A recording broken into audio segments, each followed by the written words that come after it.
Bismillahirrahmanirrahim. Assalamualaikum warahmatullahi wabarakatuh. Alhamdulillahi wassalatu wassalamu ala rasulillahi wa ala alihi wa ashabihi wa mawalah. Allahumma alimna ma yanfa'una wanfa'na bima alamtana wa zidna ilman nafi'an ya rabbal alamin.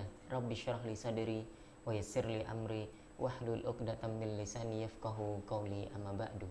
Bapak Ibu yang dirahmati Allah Subhanahu wa taala, mudah-mudahan selalu dan senantiasa dalam keadaan baik dan sehat, dirahmati dan diberkahi oleh Allah Subhanahu wa taala dimanapun Bapak Ibu berada.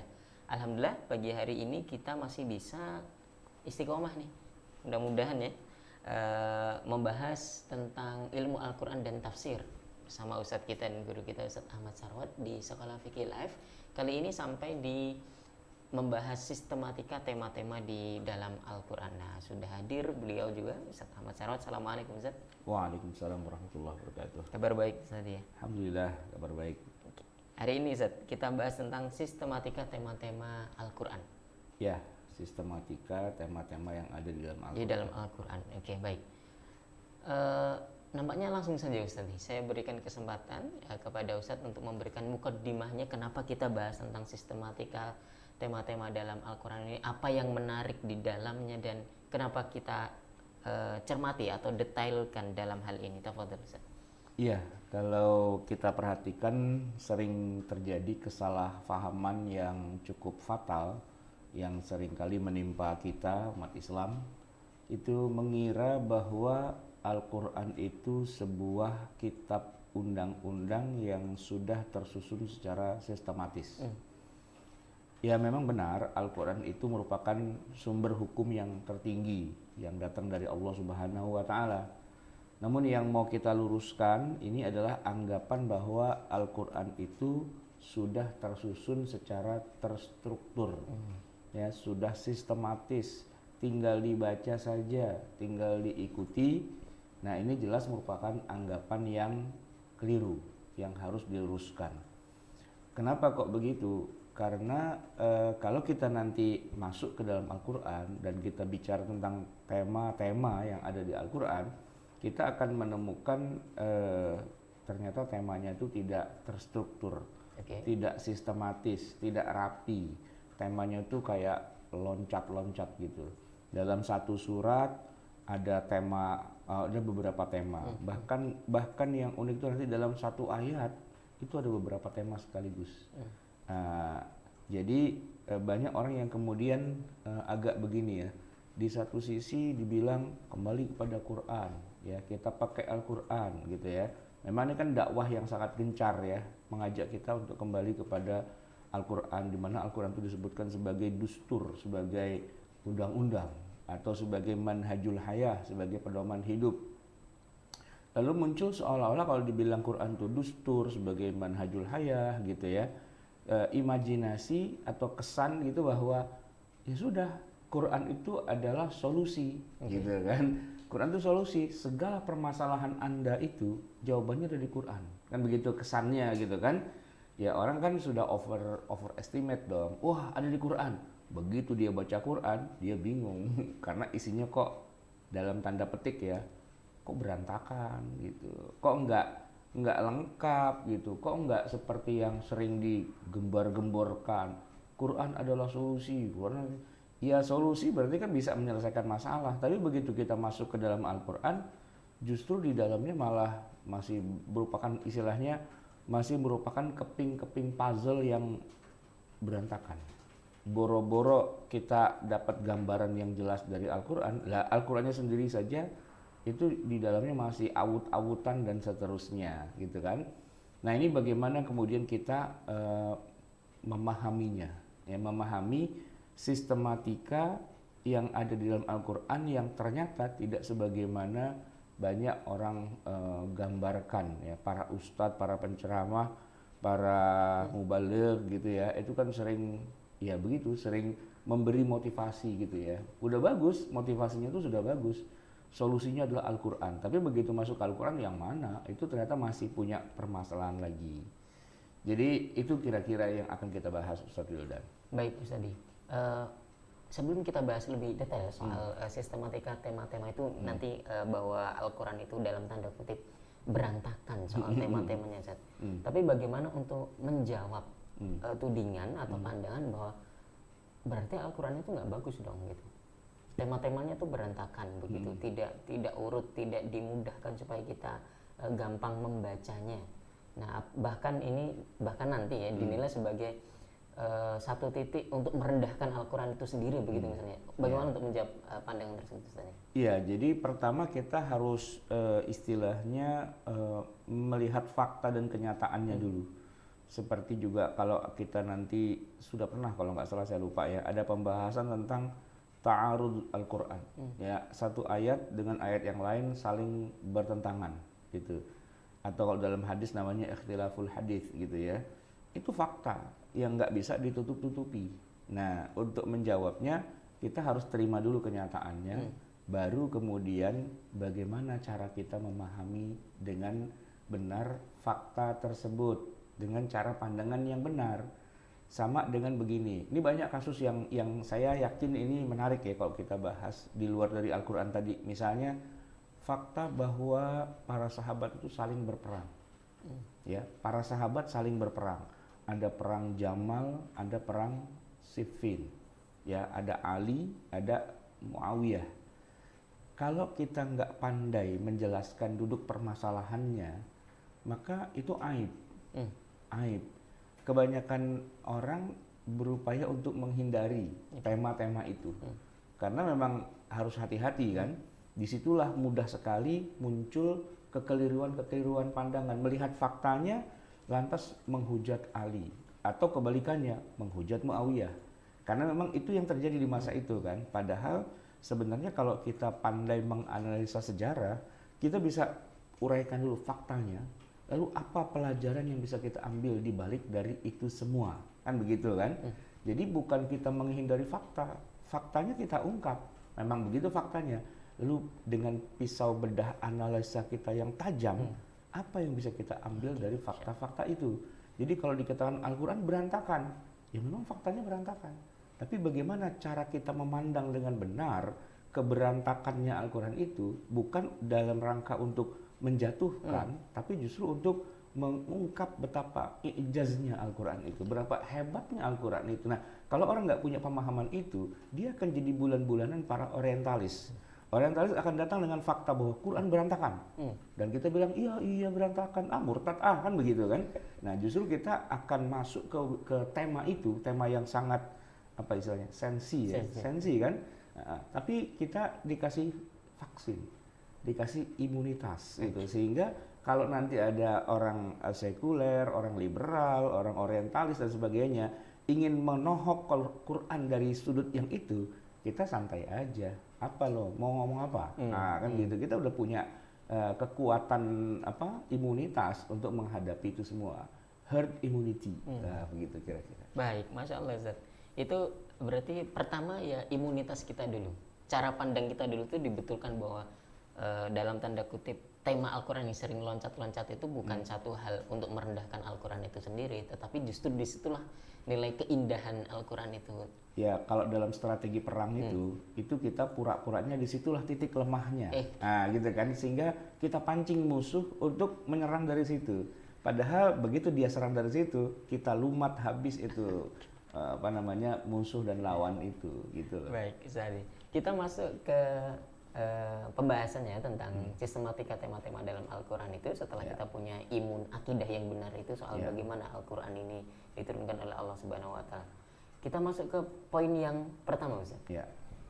Poin A, Al-Quran tidak berformat undang-undang. Bapak Ibu bisa lihat di layar kaca, kita sudah tampilkan PDF-nya. Kita akan mulai baca bersama untuk nanti disyarah. Kita kayak baca kitab ini, Ustaz. Ya, ada matannya dan ada syarahnya. Ada syarahnya. Hanya saja ini berbahasa Indonesia begitu ya. Nah, ini untuk dimudahkan. Karena kan faqra'u ma tayassara. Baik. Bismillah, nabda bil qiraah. Benar sekali bahwa Al-Quran merupakan kitab suci yang wajib kita imani dan kita junjung tinggi serta kita jadikan rujukan dalam segala urusan kehidupan.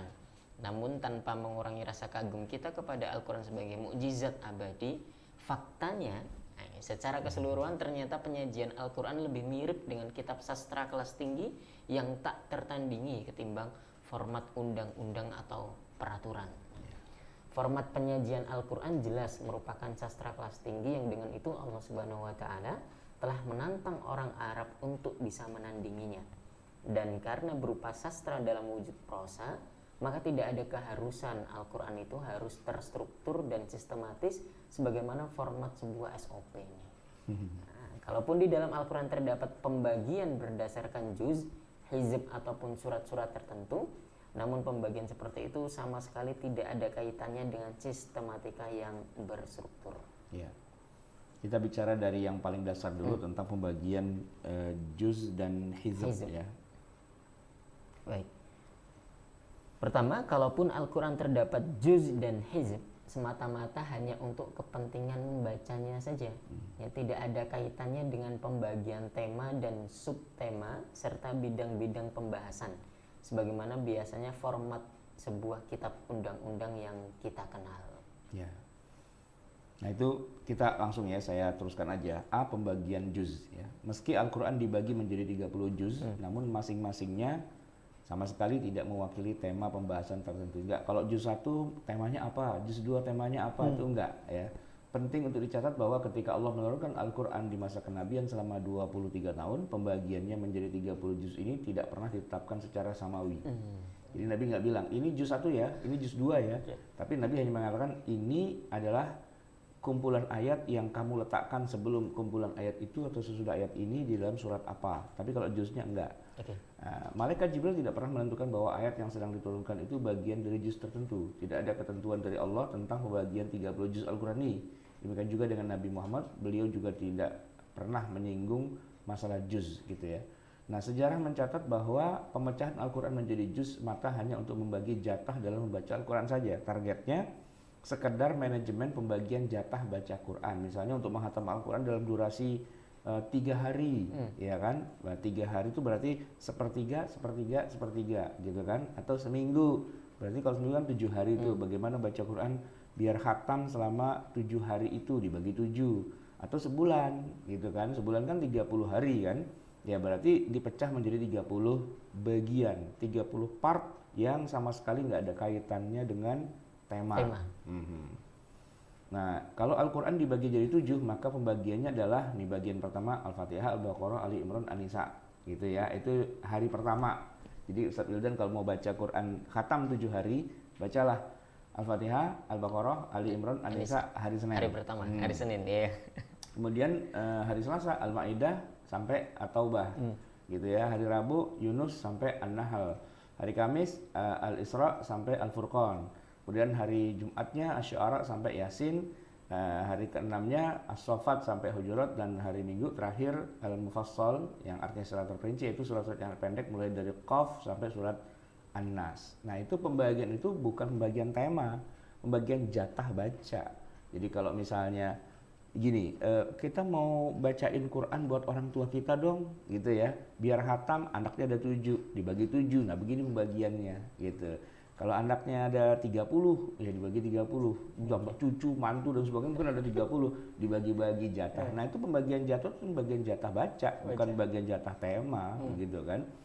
Nah, salah satu yang berperan dalam membagi Al-Quran itu adalah Umar bin Khattab radhiyallahu anhu ketika Umar memerintahkan Ubay bin Ka'ab untuk mengimami sholat tarawih di Nabawi itu kan. Nah, beberapa sumber menyebutkan bahwa Umar memerintahkan Ubay untuk menghatamkan Al-Quran dalam sholat tarawih itu selama bulan Ramadan beberapa kali khatam. Dan Ubay pun kemudian memecah-mecahnya menjadi beberapa bagian. Namun beberapa sumber yang lain menyebutkan bahwa pembagian berdasarkan juz baru dilakukan pada tahun 110 Hijriah oleh Al-Hajjaj bin Yusuf Ats-Tsaqafi. Nah, hal ini didasari dari gagasan untuk menghatam Al-Quran dalam waktu 30 hari. Jadi itu ada banyak riwayat ya. Nah, cuman kelihatannya yang agak lebih kuat itu dari Al-Hajjaj gitu, yang ada dasarnya. Ya tentu saja dikarenakan pada kala itu masyarakat awam merasa sulit untuk menghatam Al-Quran dalam waktu 1 minggu seperti yang dilakukan oleh para sahabat Rasulullah sebelumnya. Namun lepas dari itu semua, kriteria pemecahannya sama sekali tidak berdasarkan tema atau kelompok pembahasan tertentu, juga tidak berdasarkan kelompok surat tertentu misalnya. Pembagiannya semata-mata hanya berdasarkan pertimbangan jumlah ayat yang dibagi rata menjadi 30 bagian. Jadi ibarat kata kalau ini Ustaz Wildan, kalau motong ayam itu kan kita beli ayam utuh, lalu dipotong ini sayap, ini paha, gitu kan, ini dada, kan masih ada itu. Ini enggak, motongnya tuh asal potong aja dibikin kotak-kotak begitu. Jadi kadang-kadang tulangnya pun dipotong, gitu kan, apapun dipotong sepotong-potongnya. Jadi nggak mengikuti anatomi, tidak ada anatominya. Pokoknya dibikin sama rata begitu saja. Sehingga ada satu surat yang panjang seperti Al-Baqarah ya, yang berjumlah 286 ayat lantas dipecah menjadi 3 bagian atau 3 juz, yaitu juz pertama, juz kedua, dan ketiga. Tapi juz ketiga ini kan nggak cukup gitu kan, udah gitu dimasukin lagi surat Ali Imran masuk ke situ gitu kan. Nah sisa dari juz kemudian diisi dengan surat Ali Imran. Namun karena surat Ali Imran ini cukup panjang mencapai 200 ayat, maka jatah untuk juz ketiga terlanjur habis baru di ayat 91. Ayat 92-nya Ali Imran itu dimasukkan ke dalam juz yang 4. Nah, gitu kan. Surat Ali Imran pun ayat 210 berakhir pada juz 4 dan masih tersisa. Langsung dimasukkan dengan surat An-Nisa dan begitu. Jadi apa ya istilahnya, ibarat kalau begini, kalau kita kuliah, masih ingat ya Ustaz Wildan ya. Dulu kita kuliah kalau di Lipia itu pakai sistem pembagian begini nih. Jadi buku mukoror ya, buku mukorornya dibaca, kita di kelas belum selesai nih pembahasan, tiba-tiba kring bel. Pulang kita udah, ya kan? Pulang. Belum selesai itu pembahasannya. Nah, besok kalau kita masuk lagi, guru kita akan bilang, dosen kita, aina wasal nabil ams. Kemarin kita sampai di mana? Oh, sampai di sini. Kita terusin. Jadi, itu ketika kita mulai sebuah kajian, kita nggak memulai dari awal. Karena yang kemarin itu sudah dibahas gitu kan. Di tengah-tengah dipotong dan kemudian kita mulai lagi. Itu kalau di kelas bisa. Di kelas. Karena apa? Karena setiap kita belajar itu rutin kan, setiap hari gitu kan. Dan selalu ada murid yang pinter yang duduknya di depan yang menandai. Ya, saya pernah juga ada murid yang nggak menandai sama sekali. Jadi aina wasol nabil ams gitu kan. Lupa. Dosennya lupa juga gitu. Akhirnya dia mulai lagi dari belakang. Dimulai lagi dari awal gitu kan. Begitu udah setengah jam, Ustaz, kayaknya kita udah bahas deh kemarin. Nah, kan lupa gitu. Jadi karena motong-motongnya itu berdasarkan berdasarkan durasi waktu gitu kan. Nah, itu pembagian juz itu kayak gitu, berdasarkan durasi, bukan berdasarkan tematik gitu. Temanya tidak terstruktur. Bahwa Al-Qur'an itu terstruktur dari segi juz iya, tapi itu terstrukturnya dari segi durasinya, bukan dari segi temanya. Bahkan ada nah ini yang unik ya. Bahkan pembagian 30 juz itu sebagian ulama tidak memperbolehkan. Karena satu juz itu berakhir di mana ayatnya belum selesai. Gitu. Ayatnya belum selesai. Maksudnya ini ayat masih ada gabungannya. Nah, kalau kita wakaf di situ, itu jadi masalah. Maka ada kalau nggak salah juz berapa ya? Juz 5 atau juz 6 gitu tuh yang ternyata itu tidak di pojok mulainya. Ntar coba saya cek dulu di Al-Qur'an ya. Gitu. Oke, itu juz. Itu tidak secara eksplisit ditentukan oleh Nabi. Al-Quran itu 30 juz begitu ya istilahnya. Tidak. Bahwa bisa jadi tadi itu antara katakanlah akhir juz 1 itu ternyata masih nyambung dengan awal juz 2. Itu dia masalahnya. Temanya masih nyambung. masih nyambung gitu. Itu yang bermasalahnya di situ. Tapi karena ini sekedar mau ngebagi aja gitu ya, tidak ada kaitannya dengan tema, maka ya sudah terstruktur sih, tapi anatominya itu dilanggar gitu. Anatomi Al-Quran, kalau kita sebut Al-Quran itu seperti tubuh gitu ya, itu anatominya dipotongnya tuh nggak sesuai, nggak pas sendinya, ya begitu. Itu dia, itu kan jadi kayak kanibal banget gitu kan istilahnya. Oke. Baik, itu pembagian juz. Saya lanjutkan tadi. Yang kedua di pembagian hizb. Nah, kemudian ke-30 juz itu masing-masing dipecah-pecah lagi dengan istilah hizb. Setiap satu juz terdiri dari 4 hizb atau satu hizb itu setara dengan 1/4 juz. Ya. Jadi dalam 30 juz itu terdiri dari 30 kali 4 berarti sekitar 120 hizb. Pembagian menjadi 1/4 ini dimaksudkan supaya dapat dibaca sesuai waktu sholat fardu. Hitung-hitungannya biar dalam sebulan itu bisa hatam baca Al-Quran lewat sholat 5 waktu sehari semalam. Ya, tata caranya adalah dengan membaca 1/4 hizb setiap rakaat sholat fardu, yaitu sholat duhur, asar, maghrib, dan isya. Adapun pada sholat subuh, bacaannya lebih panjang dari pembagian tersebut karena pembagian berdasarkan juz dan hizb tidak memperhatikan kesempurnaan kalimat. Itu dia kan, jadi imamnya pun bacanya nggak sesuai dengan tema gitu. Jadi temanya belum habis, bacanya sudah selesai, atau boleh jadi temanya sudah selesai, udah masuk lagi tema yang lain karena menyesuaikan dengan durasi. Ya. Catatan penting yang perlu kita garis bawahi bahwa ternyata pembagian juz dan hizb dalam Al-Quran ini tidak ada kaitannya dengan pembagian tema ataupun kelompok surat. Ya, pembagiannya semata-mata hanya disebabkan jatah jumlah ayat saja. Jadi itu Ustaz, sebagai hanya batas bacaan saja gitu. Oleh karena itu wajar kalau muncul berbagai macam kritik dari para ulama atas pembagian berdasarkan juz ataupun hizb ini. Sebab seringkali kesempurnaan suatu kalimat menjadi tidak diperhatikan, maka akan sulit menentukan awal dari surat yang terakhir dibaca, dan terkadang makna dari surat pun bisa kemungkinan tidak sesuai. Nah, ini kalau kita perhatikan di tengah surat Al-Maidah sampai ayat 81 itu ada pergantian juz ya, dari juz 6 ke juz 7 di dalam mushaf. Kita nggak bisa tampilkan di sini ya, nggak apa-apa lah ya. Jadi gini, harusnya Quran pojok itu kan 20 halaman habislah satu juz gitu kan.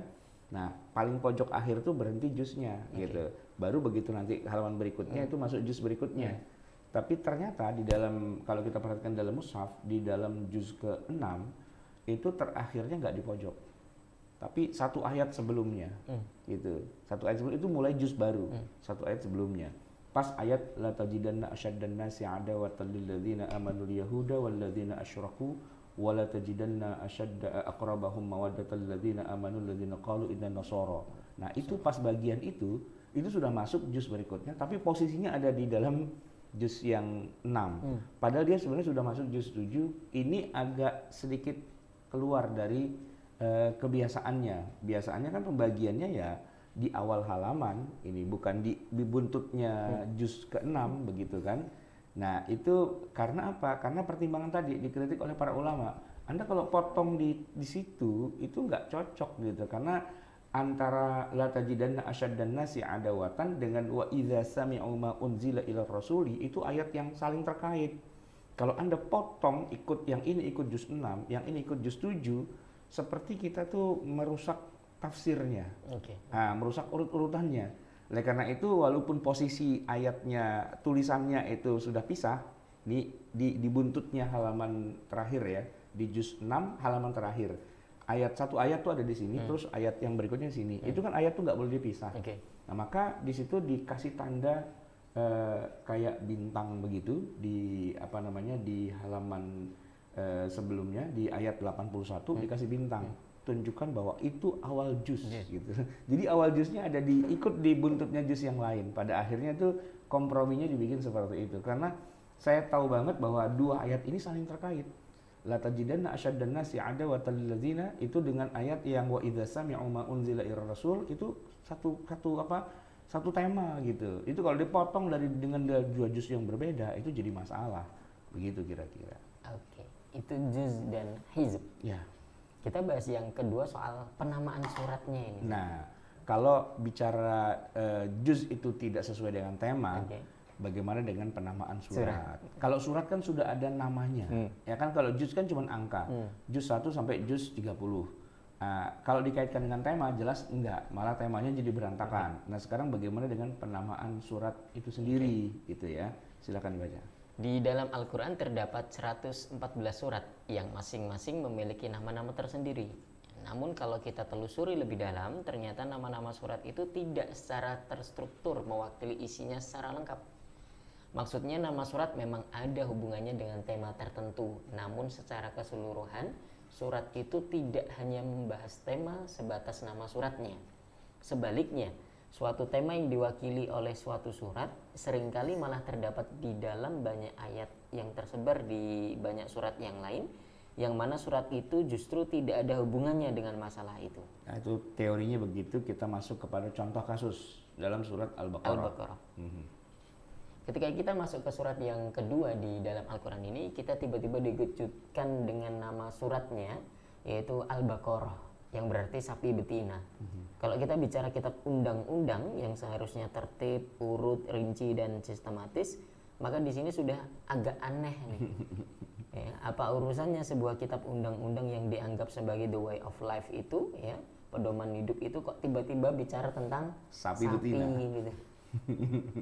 Kalau berformat undang-undang, seharusnya surat kedua itu lebih sistematis. Misalnya bicara tentang syarat-syarat orang yang beriman atau yang beragama Islam gitu.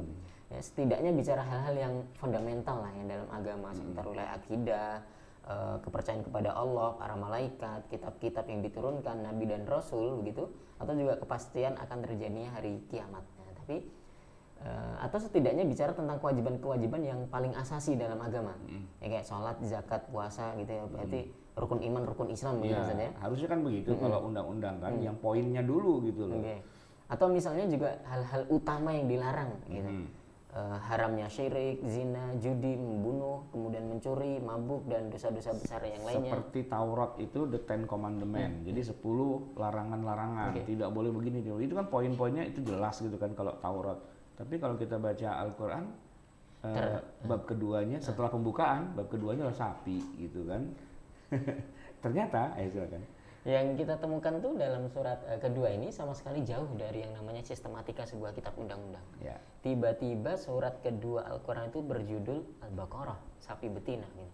Kalau dipikir-pikir lagi, apa urusannya sebuah kitab undang-undang yang jadi pedoman hidup umat manusia itu malah membicarakan tentang sapi betina. Gitu. Itu kasus ya, satu poin ya. Kenapa kok sapi betina jadi surat yang paling awal setelah pembukaan langsung sapi betina? Terus kalau kita telusuri lagi lebih dalam, ternyata kisah keberadaan sapi betina yang menjadi judul surat itu sendiri pun juga cukup aneh. Sebab ayat pertama sama sekali tidak bicara deskripsinya sapi betina. Mungkin kalau kita baca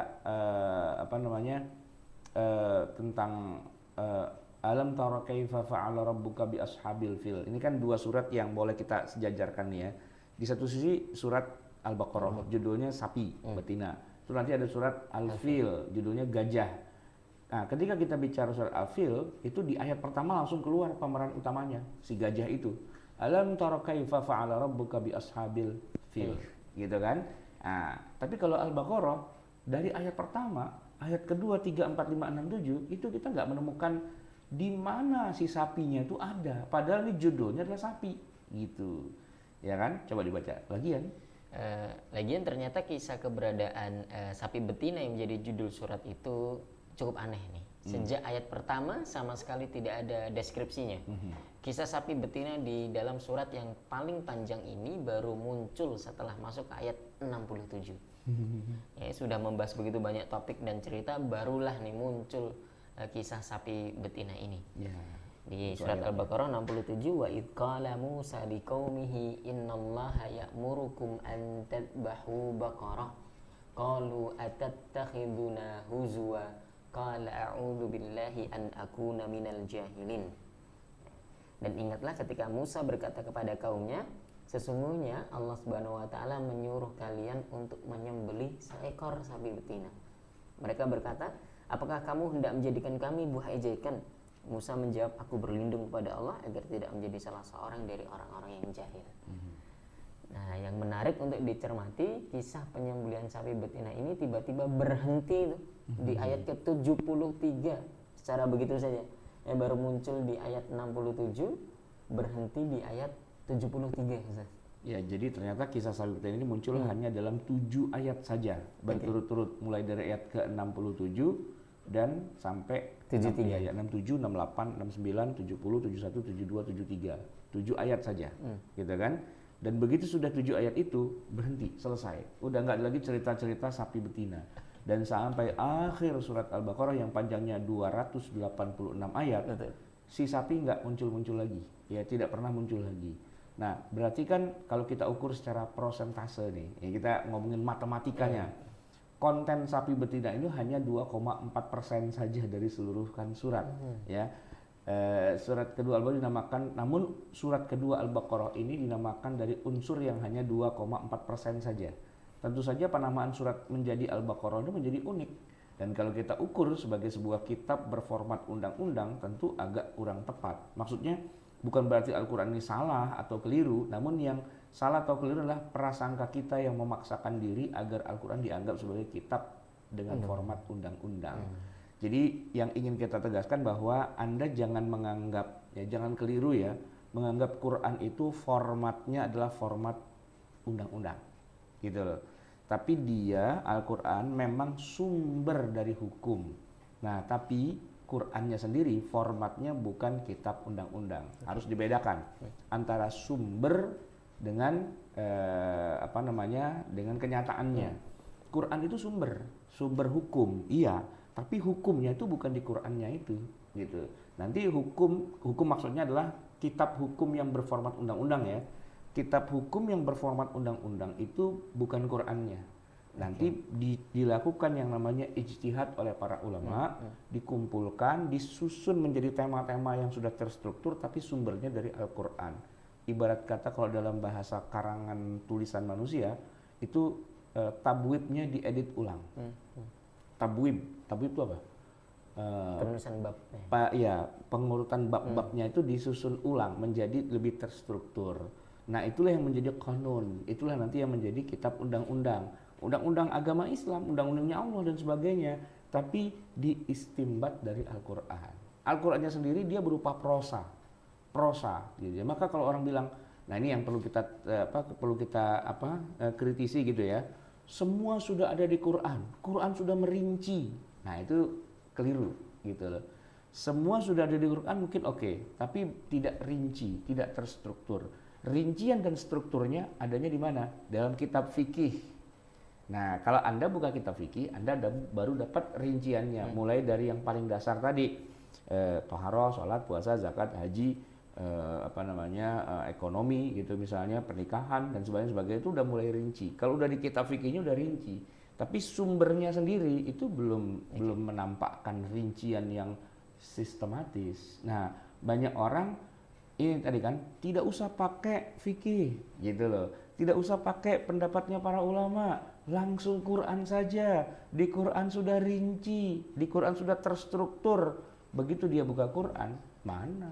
Nggak rinci, nggak terstruktur. Yang salah siapa? Yang salah adalah motivatornya yang nggak tahu ceritanya.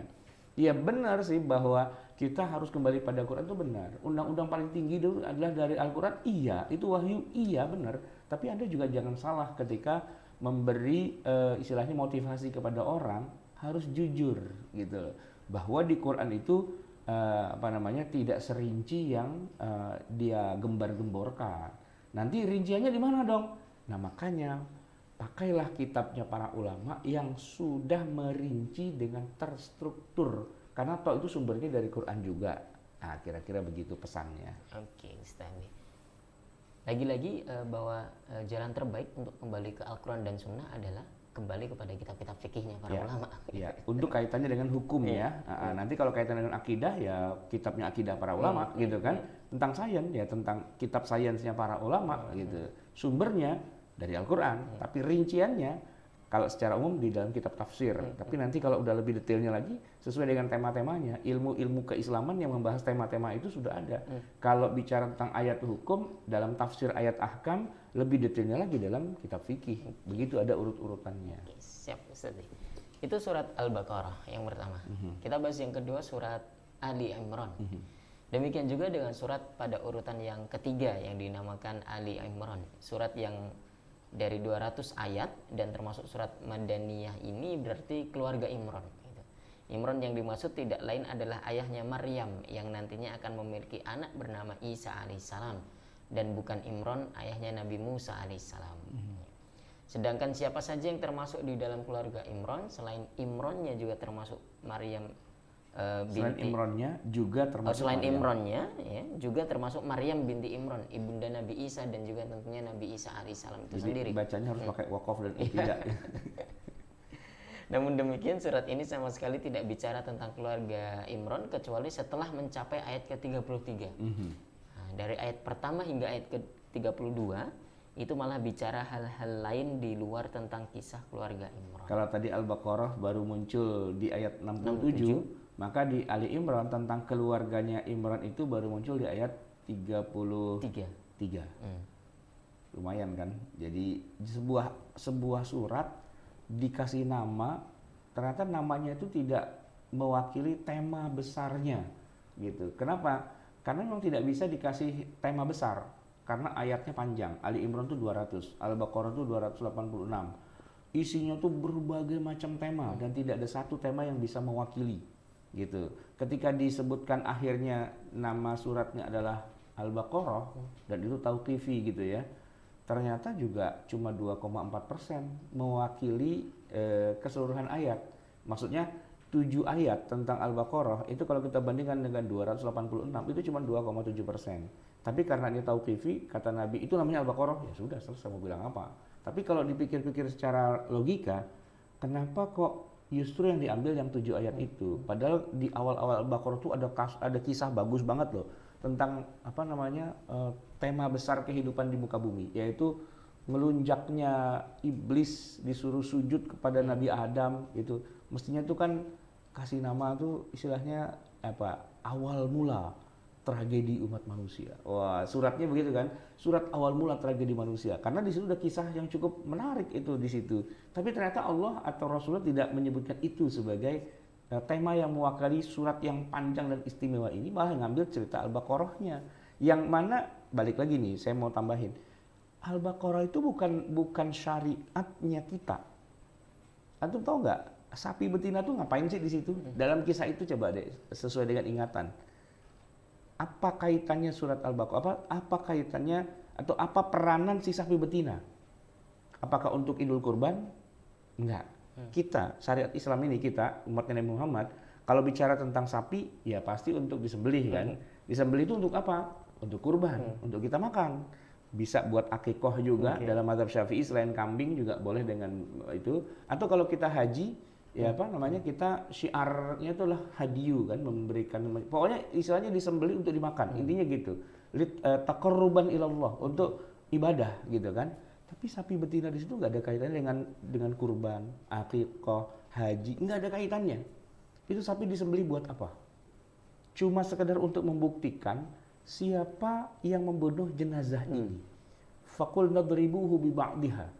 Ya, pukulkan jenazah itu, orang yang mati terbunuh yang misterius nggak ketahuan siapa yang bunuh, itu dengan bagian dari tubuh sapi itu. Nadribuhu bi ba'diha. Buk gitu.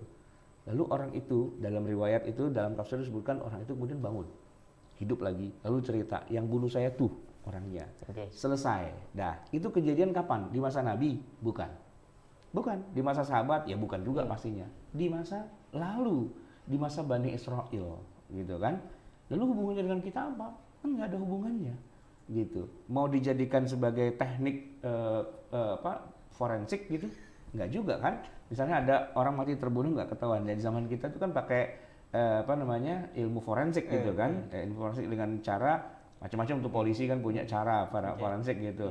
Nah, tapi kan nggak mungkin juga. Waduh, dia yang bunuh siapa? Udah kita sembelih sapi betina deh, kita beli sapi, yuk kita pukulin. Ya nggak juga, karena itu nggak ada kaitannya kan gitu ya kan. Nah, jadi ini kisah aneh, kisah freak gitu di dalam umat Bani Israel di zaman dulu. Itu ceritanya Yahudi gitu, cerita Yahudi, tapi muncul di dalam Al-Quran di surat awal-awal setelah pembukaan muncullah sapi betina, gitu kan, dan hanya 7 ayat, tapi itu dijadikan sebagai judul besar. Makanya ini pasti tauqifi, nggak mungkin ini ijtihadi. Kalau ijtihadi pasti para ulama akan nyusun yang temanya pasti namanya bukan sapi betina lah. Ya misalnya pada saat itu udah disusun nih sama Ubay gitu ya, atau sama Zaid gitu kan, disusun gitu, kasih judul kan. Misalnya Abu Bakar bilang kasih judul tuh. Ya seandainya pada saat itu kita bilang jangan sapi betina dong judulnya. Sapi betina kan cuma 7 ayat, mewakili, nggak bisa dia mewakili keseluruhan. Kasih aja judulnya tentang tragedi umat manusia. Kisah surat yang diawali di awal-awal itu dengan ya tragedi manusia. Atau ayatnya yang pertama kali kan ya ayyuhan nasu ubudu rabbakum dan seterusnya itu kan. Nah, coba itulah gitu yang ada di awal-awal, yang besar, yang mantap gitu, yang bisa mewakili keseluruhan surat itu. Kenapa kok tiba-tiba sapi betina? Nah, jawabannya sederhana. Tauqifi, selesai. Allah maunya begitu, kan selesai. Nah, tapi ketika Allah maunya begitu, ternyata itu tidak ada kaitannya dengan struktur gitu loh. Tidak ada kaitannya dengan struktur dan sistematika. Ya udah namanya begitu, ta'budi, sudah Al-Baqarah ya Al-Baqarah, udah mau bilang apa lagi gitu, mau kita lawan ya nggak bisa juga gitu kan. Padahal di bagian akhir Al-Baqarah tuh cakep banget tuh, lillahi ma fis samawati wa fil ardi wa in tubdu ma fi anfusikum aw tukhfuhu, kan gitu kan. Atau surat Kursi, karena di tengah-tengahnya ada ayat kursi yang hebat banget. Tapi ternyata enggak. Ya, dicerita apa? Namanya Al-Baqarah udah begitu, dari Rasulullah udah begitu, mau bilang apa? Selesai. Tapi kita jadi tahu bahwa nama surat itu tidak ada kaitannya dengan tema yang secara secara terstruktur itu mewakili kebanyakan tema yang ada. Kecuali nanti kalau sudah masuk surat-surat pendek, iya. Al-Fil kan ayatnya pendek ya. Alam Taroka itu cuma berapa? 4 atau 5 ayat gitu kan. Nah, terus ceritanya tentang itu semua. Oke. Kalau surat-surat pendek nggak masalah gitu. Al-Kautsar ya kan, tentang telaga Kautsar nggak masalah gitu, karena memang itu temanya yang paling utama. Walaupun juga ada sebuah nama surat yang orang pada bingung. Namanya disebutkan itu, tapi satu pun kata itu nggak pernah muncul di dalam satu surat itu. Al-Ikhlas, Qul huwallahu ahad. Kan nama suratnya Al-Ikhlas gitu kan. Tapi kemudian mana kata ikhlasnya, malah nggak ada begitu. Nah, balik lagi semua, ini adalah fakta gitu ya, yang tidak perlu kita tutup-tutupi. Kita harus tahu itu semua. Lalu bagaimana kita memahaminya? Ya bahwa memang Quran itu bukan, nah sekali lagi, bukan kitab yang didesain sebagai kitab yang runut, yang terstruktur, bicara tentang tema-tema. Temanya itu loncat-loncat. Nah, gitu kira-kira. Baik, Ustaz. Ini juga banyak sekali contoh yang dipaparkan Ustaz. Ada surat Al-Maidah, kemudian nanti surat Al-Isra begitu. Kita baca satu lagi barangkali Ustaz ya, surat Al-Maidah nih. Surat Al-Maidah berada pada urutan ke-5 dalam Al-Qur'an. Al-Maidah itu maknanya hidangan gitu. Dinamakan hidangan karena di dalam ayat yang ke-112 ya, sampai ayat ini masih sama, terdapat 2 kali disebutkan kata Al-Maidah. Salah, ini 114 maksudnya. 114, 2 ayat ya. 112, 113, 143 ayat ini. Qala Isa bin Maryam, Allahumma rabbana anzil alaina ma'idatan minas sama taqulana idan li awwalina wa akhirina wa ayatan mink warzuqna wa anta khairur raziqin. Isa putra Maryam berdoa, ya Tuhan kami, turunkanlah kiranya kepada kami ma'idatan minas sama, satu hidangan dari langit yang akan menjadi hari raya bagi kami, yaitu orang-orang yang bersama kami dan yang datang sesudah kami, dan menjadi tanda bagi kekuasaan Engkau. Beri rizkilah kami, dan Engkaulah pemberi rizki yang paling utama. Itu di Al-Maidah 114 nih.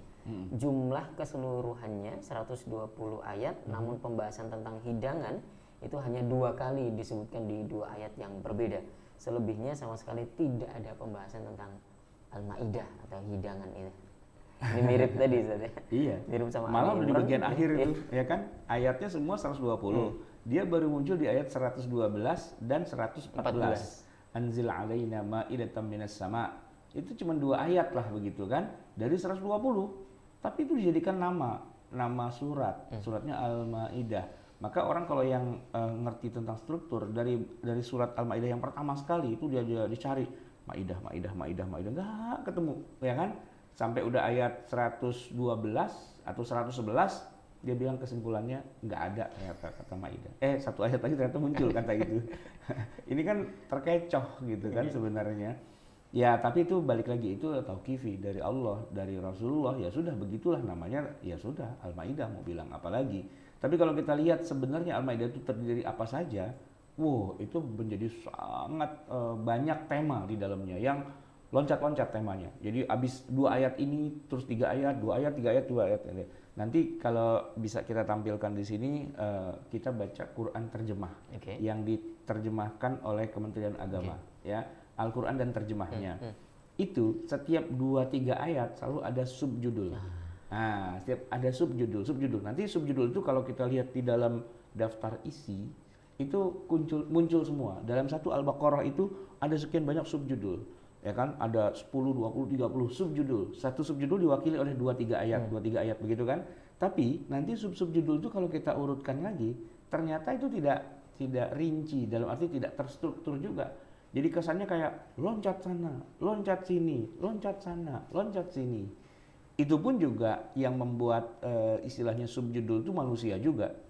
Ya, misalnya saya kasih contoh nih, dalam surat Al-Baqarah ayat 183 pasti subjudulnya adalah kewajiban puasa Ramadan. Ayat 183, 84, 183, 84, 85, 86, 87, 88, 87 paling enggak, 88, 89 juga termasuk sih gitu kan. Pasti subjudulnya adalah kewajiban puasa Ramadan. Tapi kalau saya perhatikan di dalam terjemah, itu begitu sampai ayat wa idza sa'alaka ibadi anni fa inni qaribun ujibu da'watad da'i idza da'an falyastajibu li wal yu'minu bi.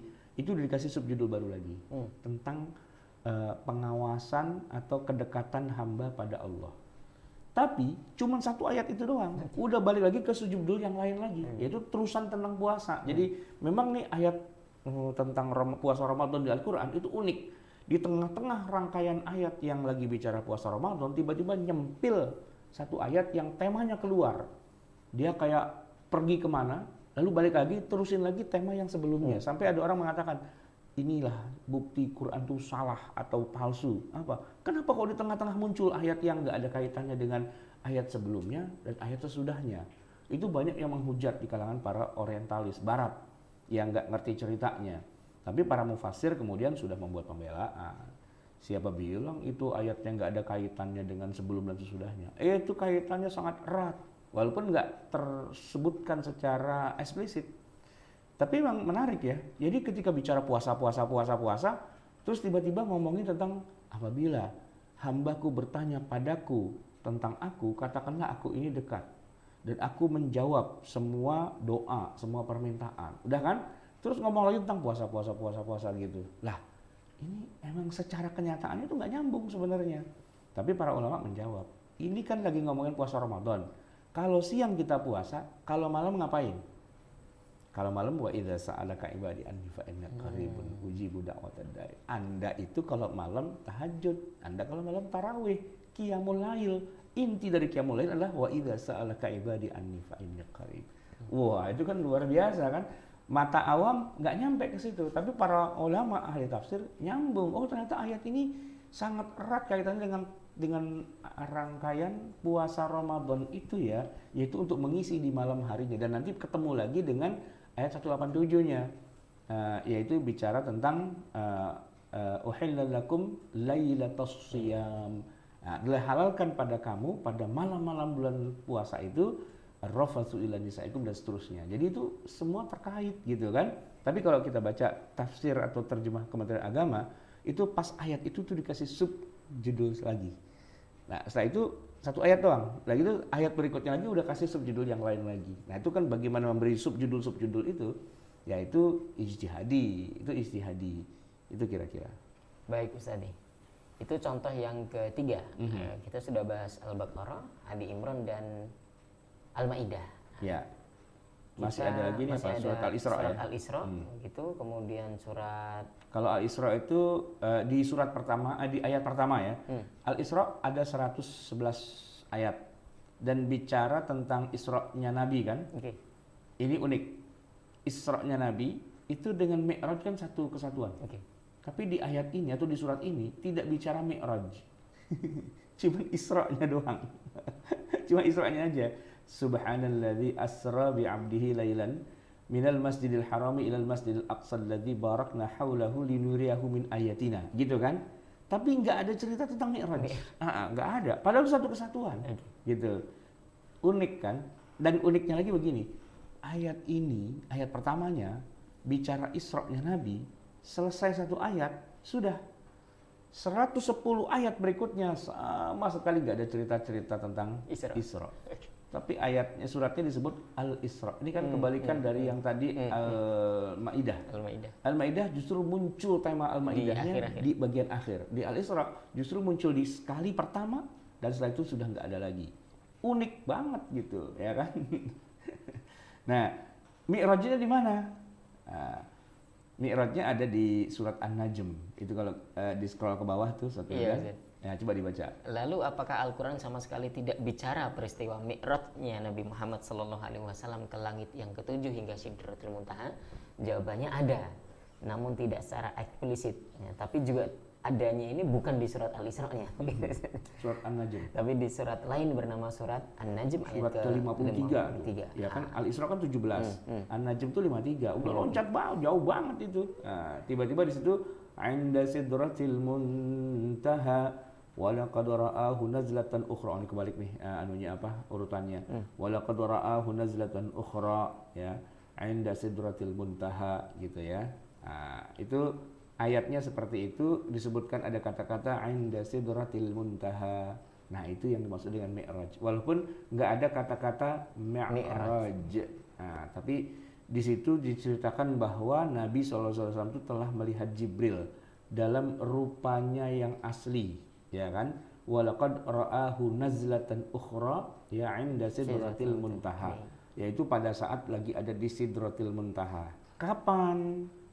Ya pada waktu Mi'raj. Ya, jawabannya itu jawaban tafsiri, ya kan? Oh, ini berarti ayat yang ada kaitannya dengan Mi'raj Nabi ke Sidratil Muntaha. Tapi kenapa ya kok di Quran Isra dibicarakan di satu ayat, di satu surat, Mi'raj dibicarakan di surat yang lain gitu. Nah, ini kan unik gitu.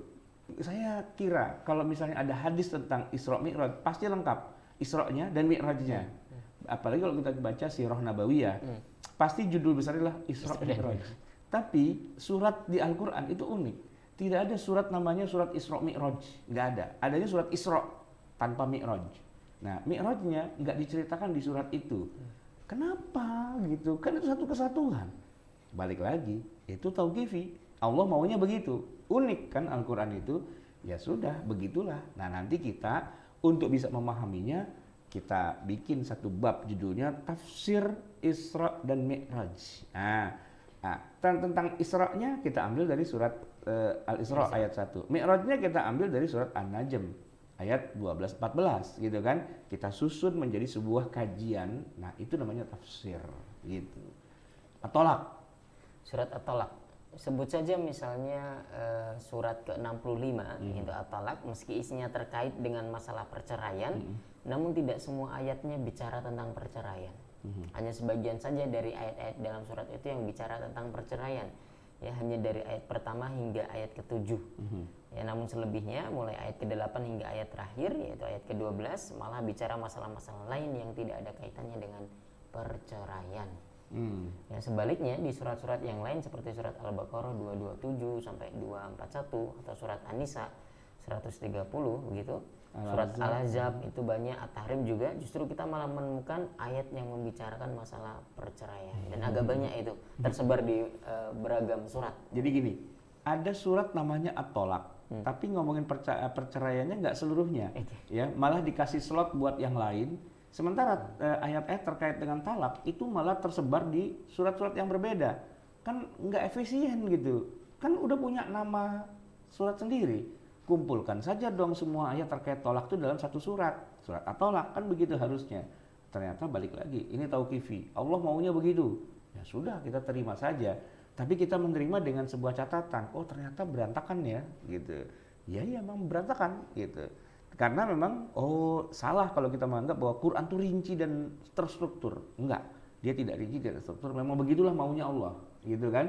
Maksudnya begini, ternyata Allah menciptakan manusia itu berbangsa-bangsa, ya kan? Syu'uban wa qabaila. Ada yang warnanya hitam, ada yang warnanya putih, ada yang warnanya merah, ada yang warnanya kuning, ada yang warnanya sawo matang, gitu kan? Oh, berarti Allah tuh ngacak dong, bikin manusia kayak nggak sempurna. Oh, Anda yang salah mengambil kesimpulan. Justru dengan mukhtalifan alwanuhu, dengan beragam warna kulitnya, itu menunjukkan kesempurnaan Allah. Jangan Anda berpikir, ini kok produk nggak sama sih? Kan gini, apa namanya, kalau kita pesan nasi goreng gitu ya, itu kan rasa harus sama dong. Masa kita beli nasi goreng hari ini, begitu besok kita beli kok rasanya berubah, gitu kan? Terus kan belinya 3, masa yang satu dapatnya banyakan, yang satu cuma dapat dikitan gitu kan? Kita bilang dasar tukang nasi goreng tidak profesional gitu, bikin produk kok nggak sama gitu.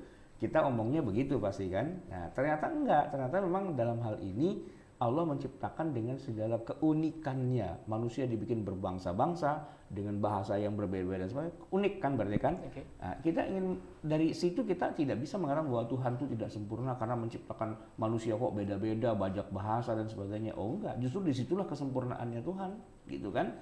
Nah, ketika kita melihat Al-Quran kok jadi beragam kayak gini, kita nggak bisa mengambil kesimpulan bahwa berarti ini nggak sempurna, berarti ini Quran palsu nih. Oh enggak, justru disitulah kehebatan dan keistimewaannya. Kita mau bedah itu secara lebih dalam, Tapi faktanya kita harus tahu dan kita akui dulu. Bukan kita deny, bukan kita tolak. Oh enggak, tetap terstruktur gitu. Mana enggak terstruktur gitu. Justru kita terima fakta itu untuk mengungkap nanti keindahannya. Kenapa kok Allah, nah ini menjadi pertanyaan. Kenapa kok Allah tidak menyusun sesuai dengan tema yang seharusnya terstruktur? Apa hikmah di balik itu semua? Nah, itu yang akan kita bedah itu sebenarnya. Baik. Surat Al-Ikhlas tadi udah kita bahas ya. Jadi satu-satunya surat yang tidak ada kata ikhlasnya itu malah surat Al-Ikhlas. Jadi sampai orang mengatakan itulah hakikat dari ikhlas. Namanya nggak disebutkan, dia ikhlas aja. Namanya nggak muncul loh gitu. Itu kayak sutradara. Jadi biasanya sutradara itu beberapa film Indonesia, kemarin saya nonton film Indonesia di TV itu sutradaranya cuma jadi tukang becak gitu, yang lewat aja gitu loh. Lah, itu kan si sutradara. Kenapa kok dia muncul jadi tukang becak? Dia cuma lewat aja gitu, set gitu udah. Padahal dia yang atur semua gitu. Sehingga kesannya cuma jadi apalah begitu kan. Itu berarti sutradaranya hebat, ikhlas dia. Jangan seperti beberapa genre dia sutradara juga, dia bintang utama juga. Gitu dia wah semuanya dia. Bahkan namanya pun juga di film itu nama dia aslinya. Gitu. Saya nggak usah sebut kali ya. Tapi ya begitulah sering terjadi. Oke, kita bahas di poin yang berikutnya, Ustaz. Nama surat menggunakan huruf hijaiyah. Nah, di dalam Al-Quran kita menemukan ada 4 surat yang dinamakan dengan nama huruf muqatta'ah yang terdapat di ayat pertama, yaitu surat ke-20 Thaha, kemudian ke-36 ada Yasin, surat ke-38 ada surat Shad, dan surat ke-50 ada Qaf. Gitu. Nah, nama-nama surat dengan menggunakan huruf-huruf hijaiyah jelas bukan ciri sebuah kitab undang-undang atau kitab SOP yang sistematis dan terstruktur. Ya, coba bayangkan sebuah undang-undang itu mengandung sebuah bab yang bernama bab X, Y, Z. Apa tuh maksudnya gitu kan ya? Kita akan bertanya-tanya gitu. Jadi kalau Fawatihus Suwar, pembukaan surat itu banyak yang menggunakan huruf hijaiyah. Itu cukup banyak jumlahnya. Ya, Alif Lam Mim. Itu Al-Baqarah kan Alif Lam Mim ya, Al-Imran juga Alif Lam Mim gitu kan. Tapi kan surat itu tidak dinamakan dengan nama surat Alif Lam Mim, enggak. Nah, di dalam Al-Quran ada 4 surat yang diawali dengan huruf muqatta'ah, sekaligus nama surat itu dinamakan dengan huruf-hurufnya. Apa itu? Toha. Surat Toha itu diawali dengan 2 huruf, to dan ha. Itu ayat pertamanya Toha. Apa nama suratnya? Toha. Kemudian surat 36, Yasin, diawali dengan 2 huruf, Yasin. Apa nama suratnya? Yasin. Surat ke-38, Shod, itu diawali dengan 1 huruf, Shod. Apa nama suratnya? Shod. Kemudian surat yang ke-50, Qaf, gitu kan? Apa nama suratnya? Qaf. Nama surat cuma dengan huruf. Kalau dalam kitab undang-undang, ya, kitab undang-undang, pasal 3 apa? Tentang A. Tentang A itu maksudnya apa? Ya A, ya gitu. A itu apa? Ya A, gitu. Kan orang bingung. Nama pasal kok A? Namanya X, Y, Z. Wow. Bab 1, pasal 1 tentang X, Y, Z. Kok tentang X, Y, Z? Tentang apa gitu loh? Sebutin sebuah tema. Enggak, tentang X, Y, Z. Nah, begitulah Quran. Gitu loh. Ada 4 surat yang dikasih nama dengan bukan sebuah kata, bukan jumlah mufidah, bukan sebuah terminologi apa segala macam, tapi cuma dengan huruf. Surat Yasin gitu. Temanya tentang apa? Ya tentang Yasin. Nggak, tidak mewakili apa isinya gitu. Huruf hijaiyah. Oke. Baik, 3. Al-Quran turun bukan dalam bentuk buku. Allah Subhanahu wa taala ketika menurunkan Al-Qur'an, kita yakini isinya merupakan berbagai macam ketentuan, aturan dan hukum samawi. Dan kita terikat untuk melaksanakan isinya. Namun dari segi format dan wujud nyata, ayat-ayat Al-Qur'an yang turun itu tidak berbentuk buku, ya, tetapi berupa suara gitu. Malaikat Jibril alaihissalam tidak pernah membawa buku yang terbuat dari kertas atau kulit misalnya, ya, juga tidak membawa semacam dokumen yang digulung sebagaimana yang kita saksikan dalam surat kepada raja-raja di masa lalu gitu. Juga tidak ada lauh atau batu tulis atau batu prasasti yang dibawa. Ya, malaikat Jibril turun membawa wahyu hanya dalam bentuk voice atau suara ya sama sekali tidak berupa tulisan yang terukir pada satu media tertentu. Suara yang merupakan kalamullah itu kemudian diperdengarkan ke telinga Nabi Muhammad sallallahu alaihi wasallam dan langsung merasuk ke dalam hati beliau sallallahu alaihi wasallam. Kemudian Rasulullah meminta beberapa sahabat seperti Zaid bin Thabit, Ubay bin Ka'ab dan yang lainnya untuk menuliskan teks ayat-ayat Al-Qur'an di hadapan beliau sallallahu alaihi wasallam. Saat itu media yang digunakan bukan kertas, tapi ya kulit, kemudian batu yang pipih, tulang unta dan pelepah kurma. Ya. Semuanya pada saat itu belum tersusun seperti urutan ayat dan surat seperti yang kita kenal sekarang ini. Penyusunannya baru dilakukan justru setelah Rasulullah Shallallahu Alaihi Wasallam wafat, yaitu di masa pemerintahan Abu Bakar As-Siddiq radhiyallahu taala anhu. Maka bayangan bahwa Al-Quran itu turun dari langit berupa sebuah buku, ya, atau buku undang-undang sebagaimana yang kita kenal saat ini, tentu harus diluruskan. Yang benar adalah bahwa undang-undang syariat Islam itu disusun oleh para ulama ahli hukum yang salah satu rujukan utamanya adalah Al-Quran. Jadi posisi Al-Quran bukan kitab undang-undang itu sendiri, melainkan sumber utama undang-undang syariat Islam. Ya. Oke. Kita teruskan ke, ini masih panjang ya. Gimana? Kita mau teruskan atau mau kita selesaikan sampai poin ini saja. Oke. Dari Al-Quran ke fikih ke undang-undang. Ya. Dari Al-Quran ke fikih ke undang-undang. Ya. Kalau kita mau rinci lebih dalam lagi, sebenarnya proses terbentuknya undang-undang syariat Islam itu tidak langsung dari Al-Quran, ya. Namun ada proses ijtihad dan istinbat hukum terlebih dahulu yang dilakukan oleh para mujtahid dan fuqaha. Yang pertama, sumber ijtihad. Al-Quran hanya salah satunya ini. Bahan untuk ijtihad itu bukan hanya Al-Quran, namun ada sumber-sumber hukum Islam yang lainnya seperti hadis atau sunnah, kemudian ada ijma, qiyas, termasuk juga masalihul mursalah, ada al-istishab, saddud dzari'ah, al-urf, qaulus sahabi, gitu ya, atau madhab sahabah, amal ahli Madinah, syar'u man qablana, al-ihtisan, al-istihsan dan yang lain-lainnya. Ya. Keberadaan Al-Quran sebagai sumber tetap hukum sebagai Islam, sumber hukum Islam, tetap sebagai sumber dengan Islam posisi dengan paling posisi atas, paling atas, namun Al-Quran Al-Quran bukan satu-satunya sumber hukum. Jadi gini, kita tuh harus berhukum dengan ketentuan yang sudah Allah tetapkan. Tapi ketika kita bicara hukum itu bukan hanya Quran, ya, tapi juga sumbernya masadir ahkam asy-syar'iyyah itu Quran sebagai salah satunya, ya sumber teratas pastinya. Tapi juga ada hadis atau sunnah, ada ijma, qiyas, masalih, mursalah, istishab, saddud dzari'ah, uruf, qaul sahabi dan sebagainya. Itu banyak gitu. Itu nanti akan kita bahas dalam ilmu usul fikih gitu kan. Semua itu ya menjadi tools, menjadi alat untuk memproduksi undang-undangnya, memproduksi hukumnya. Nah, diproduksilah menjadi hukum yang detail, yang rinci, yang kita kenal sebagai ilmu fikih gitu kan.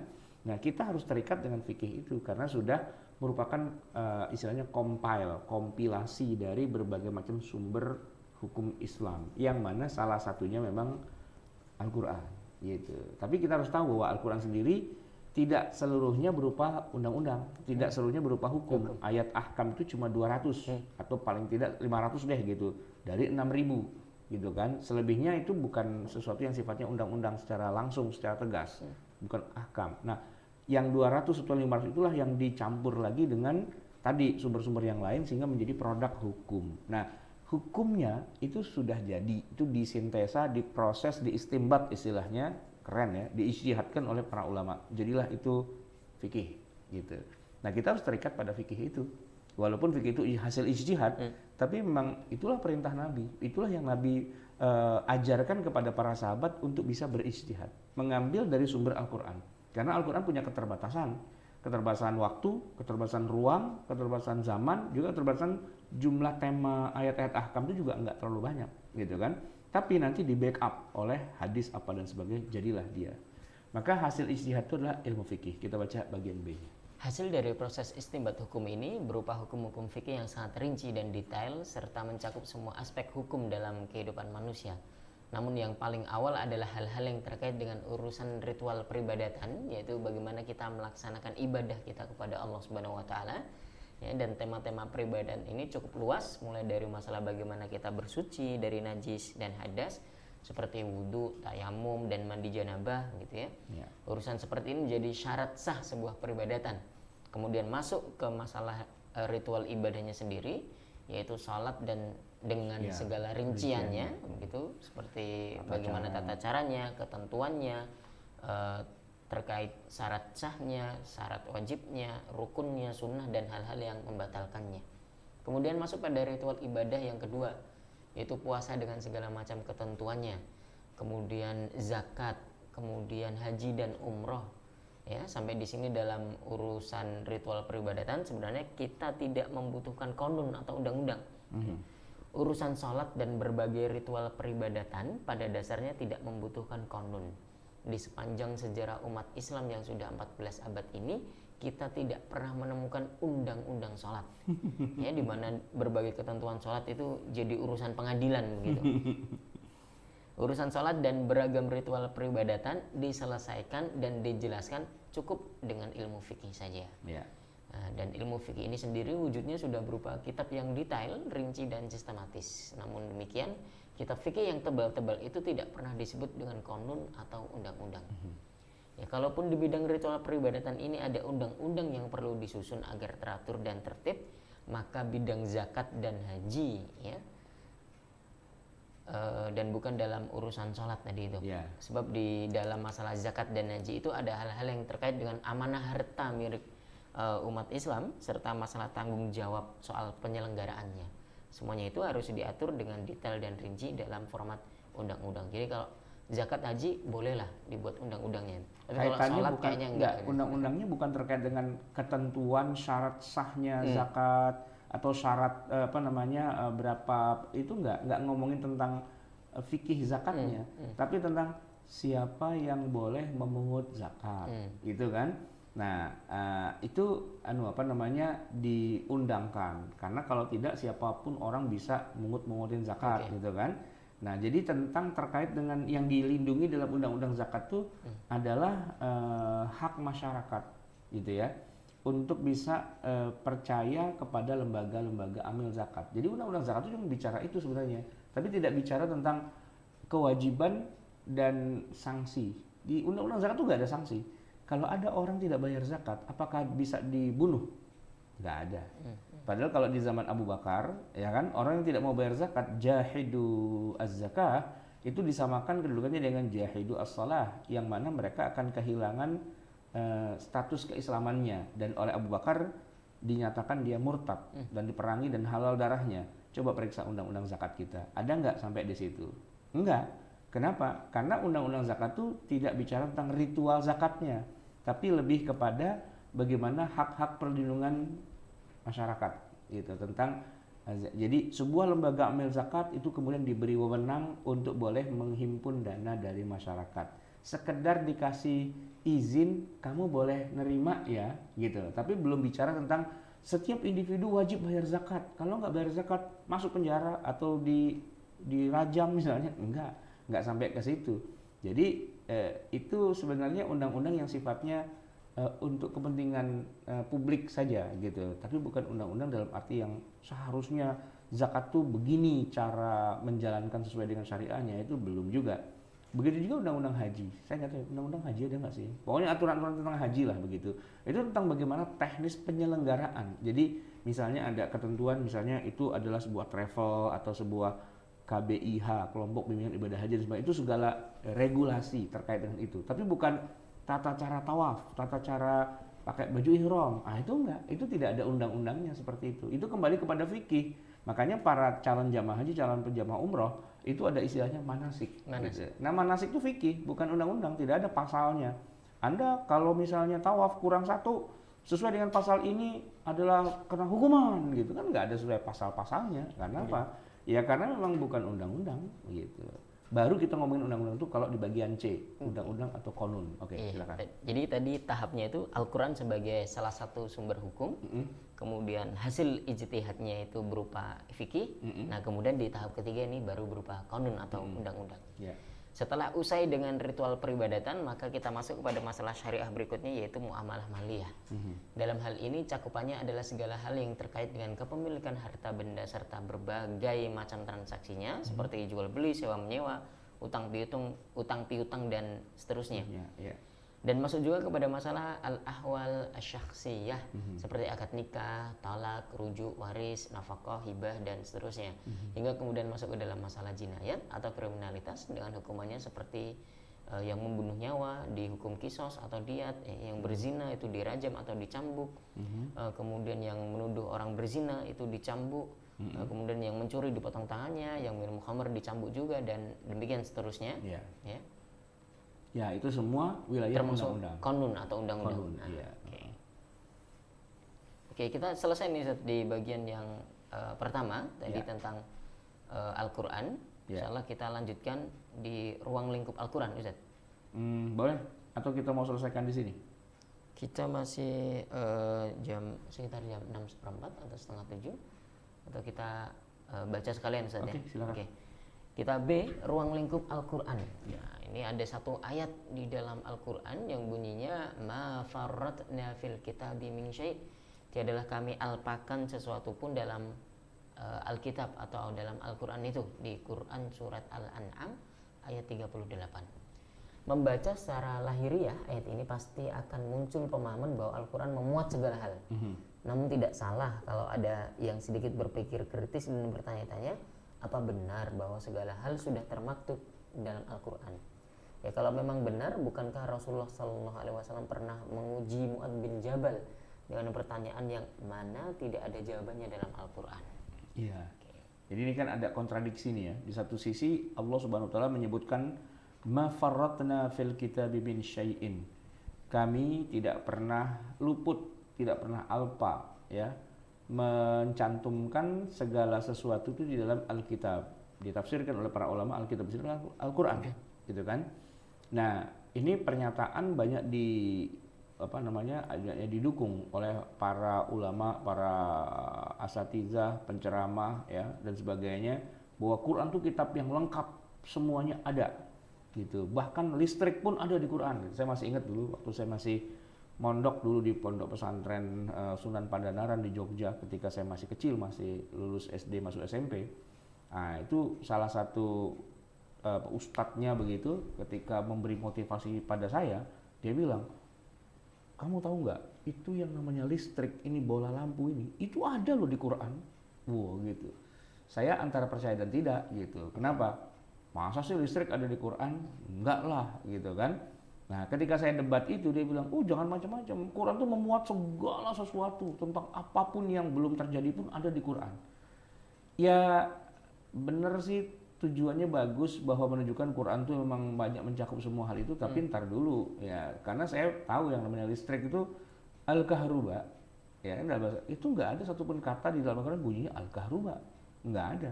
Lalu dari mana kok dia bisa bilang bahwa di Quran itu ada listrik gitu kan? Nah, ini kan bisa jadi pembohongan. Pertama, yang diajak ngomong anak kecil, ya kan, dicekokin di Quran tuh ada tentang listrik. Yang kedua, bisa jadi kalau anaknya ini istilahnya agak kritis gitu cara berpikirnya, dia akan bilang, bohong aja itu, mana gitu kan. Cuman karena saya waktu itu masih kecil kan, saya nggak berani ngomong gitu karena ini guru di pesantren gitu kan. Seandainya itu terjadi pada saya sekarang, ada orang bilang, di dalam Quran tuh ada listrik tuh. Saya tanya, ayatnya mana? Nah, kan saya bisa gertak gitu kan. Ayatnya ini, enggak, coba lihat asbabun nuzulnya. Coba cek pada saat ayat itu turun, apa itu maksudnya. Ada tuh, di dalam Al-Quran ada mobil. Nah, yaltaqithu ba'dus sayyarah gitu. Tapi enggak, sayyarah yang ada di dalam ayat Al-Quran itu tidak ada kaitannya dengan mobil. Karena kebetulan sama. Zaman sekarang modern bahasa Arab sayyarah itu mobil. Di Al-Quran juga ada kata sayyarah, tapi nggak ada hubungannya. Anda nggak bisa cocokologi dong, gitu kan. Nah ini kasusnya. Jadi kita lagi pada bagian ini kita akan menguji apa benar bahwa di dalam Al-Quran itu sudah terkandung segala informasi, segala sesuatunya di dalam Al-Quran, dengan menafsirkan secara umum ya ayat yang bunyinya ma farratna fil kitabi min syai'. Tidak ada satupun yang kami alfakan di dalam Al-Quran. Bagaimana kita memahami ayat itu? Apa benar ungkapan bahwa segala sesuatu sudah ada di Quran?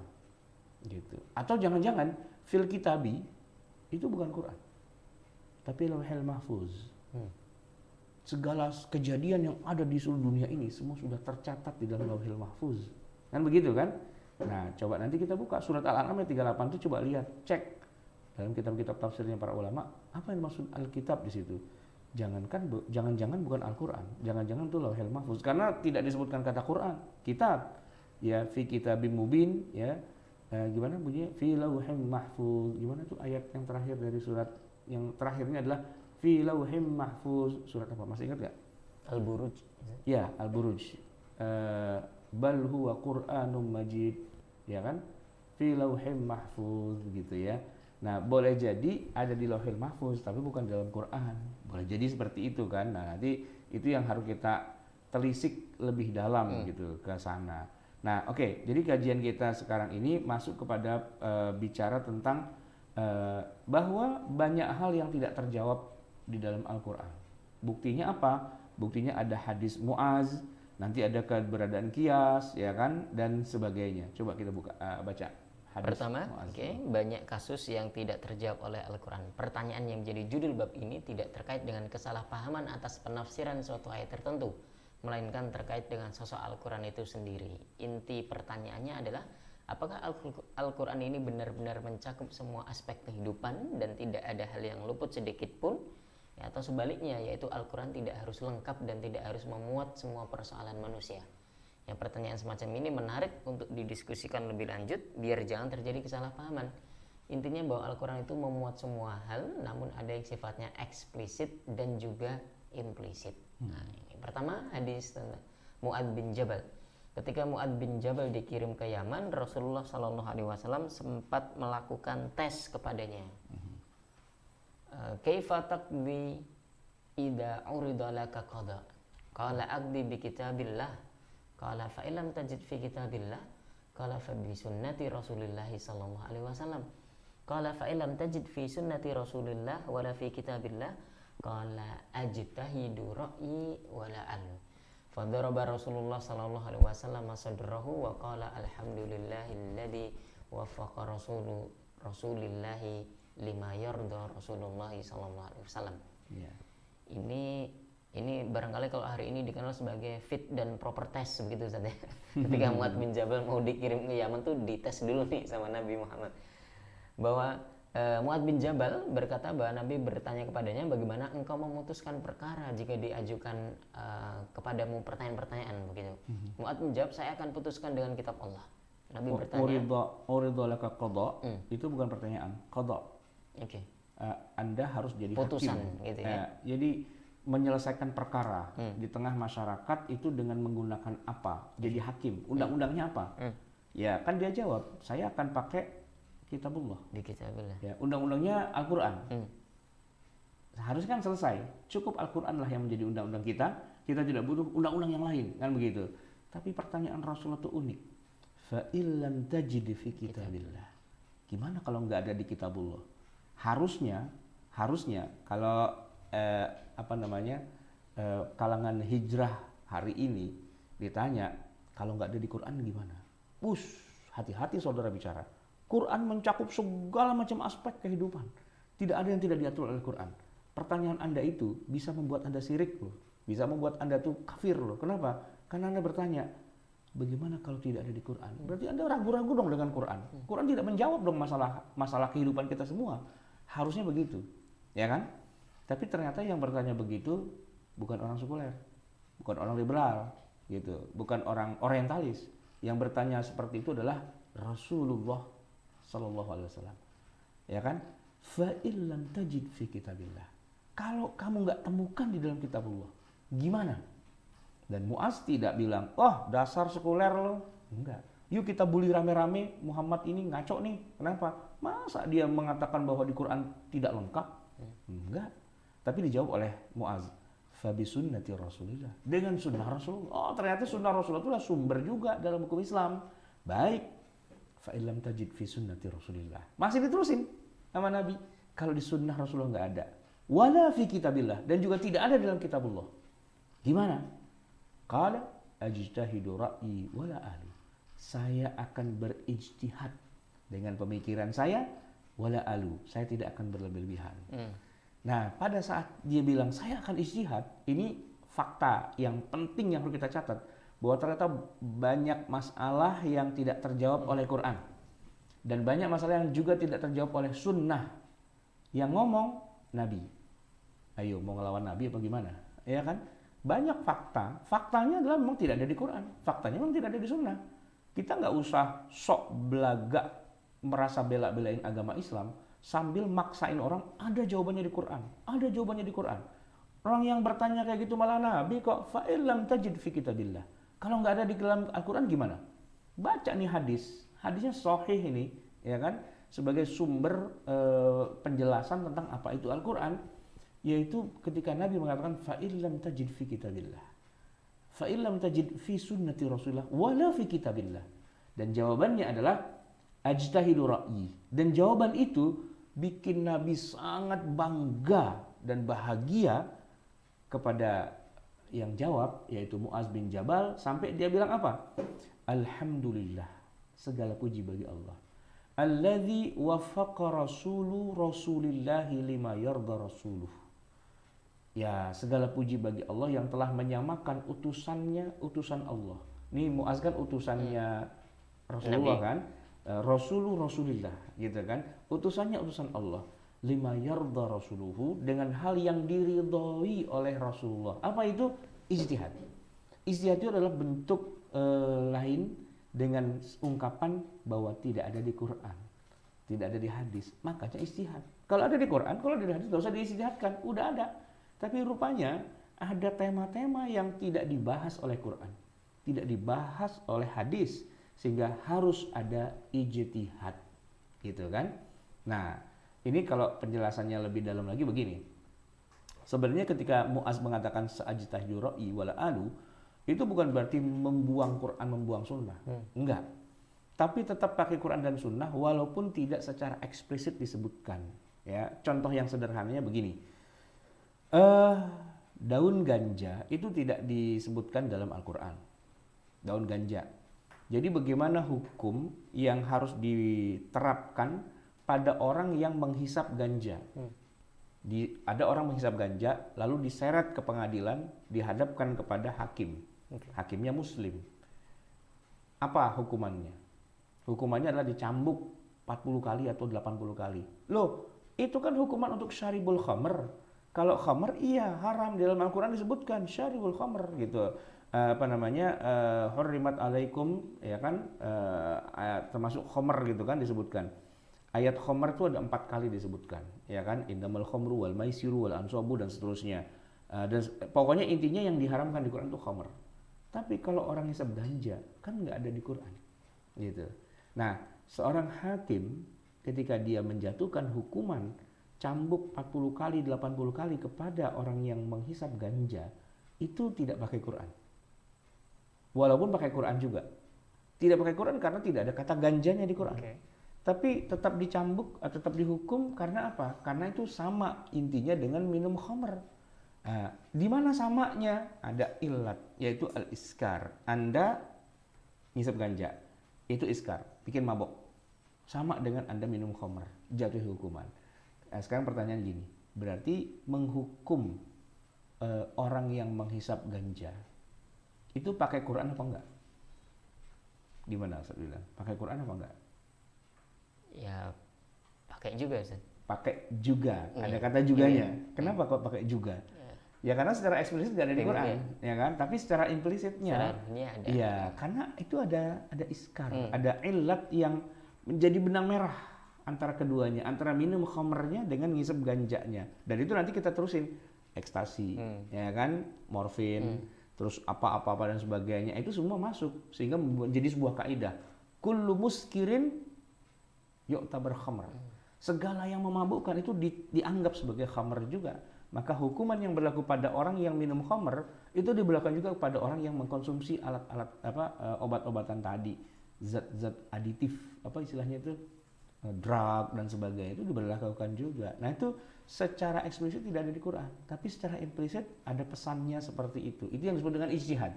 Atau dalam bahasa lebih kerennya lagi, itu ijtihad, kan ijtihad luas ya. Tapi yang lebih kenanya itu adalah qiyas. Itu qiyas, dan qiyas itu bagian dari ijtihad. Oke. Makanya kita masuk pada qiyas. keberadaan kias nih. Selain itu sering pula Al-Quran juga tidak memuat yang global sekalipun. Namun para ulama kemudian menemukan adanya hubungan kesamaan ilat antara suatu masalah yang disebutkan dalam Al-Quran dengan masalah lain yang tidak termuat di dalam Al-Quran. Ya, hubungan kesamaan ilat inilah yang oleh para ulama disebut dengan kias.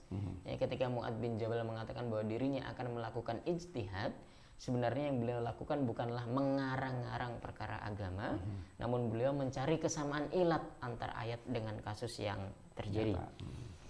Hal semacam inilah yang kemudian menjadi hujjah bahwa Al-Quran memuat segala sesuatu, namun ada yang sifatnya eksplisit dan ada yang sifatnya implisit. Ya, jadi kalau mau jelasin kepada anak kecil, listrik ada di Quran itu secara implisit. Nah, gitu. Ada pesan-pesan atau isyarat menuju ke sana. Tapi kalau secara zahirun nas tidak ada. Harus begitu cara menjelaskannya. Jangan nanti orang salah kira. Wah, Quran tuh ada mengandung kode-kode kayak cari harta karun gitu. Enggak ada kode-kode kayak gitu. Ada isyarat aja secara umum. Kalau listrik itu kira-kira kodenya apa? Kalau dibilang di Quran ada tentang listrik gitu. Kira-kira ayat apa yang ada kaitannya dengan listrik yang bisa dipaksa dicocokologikan? Ya nggak tahu, saya juga nggak tahu ya apa.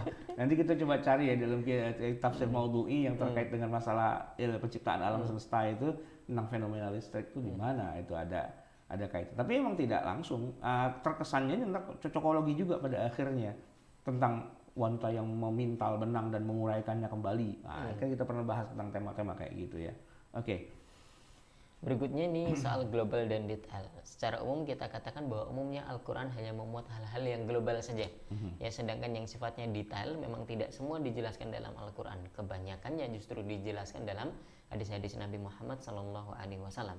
Secara umum kita katakan bahwa umumnya Al-Quran hanya memuat hal-hal yang global, ya, sementara sifat detailnya itu memang tidak semua dijelaskan dalam Al-Quran.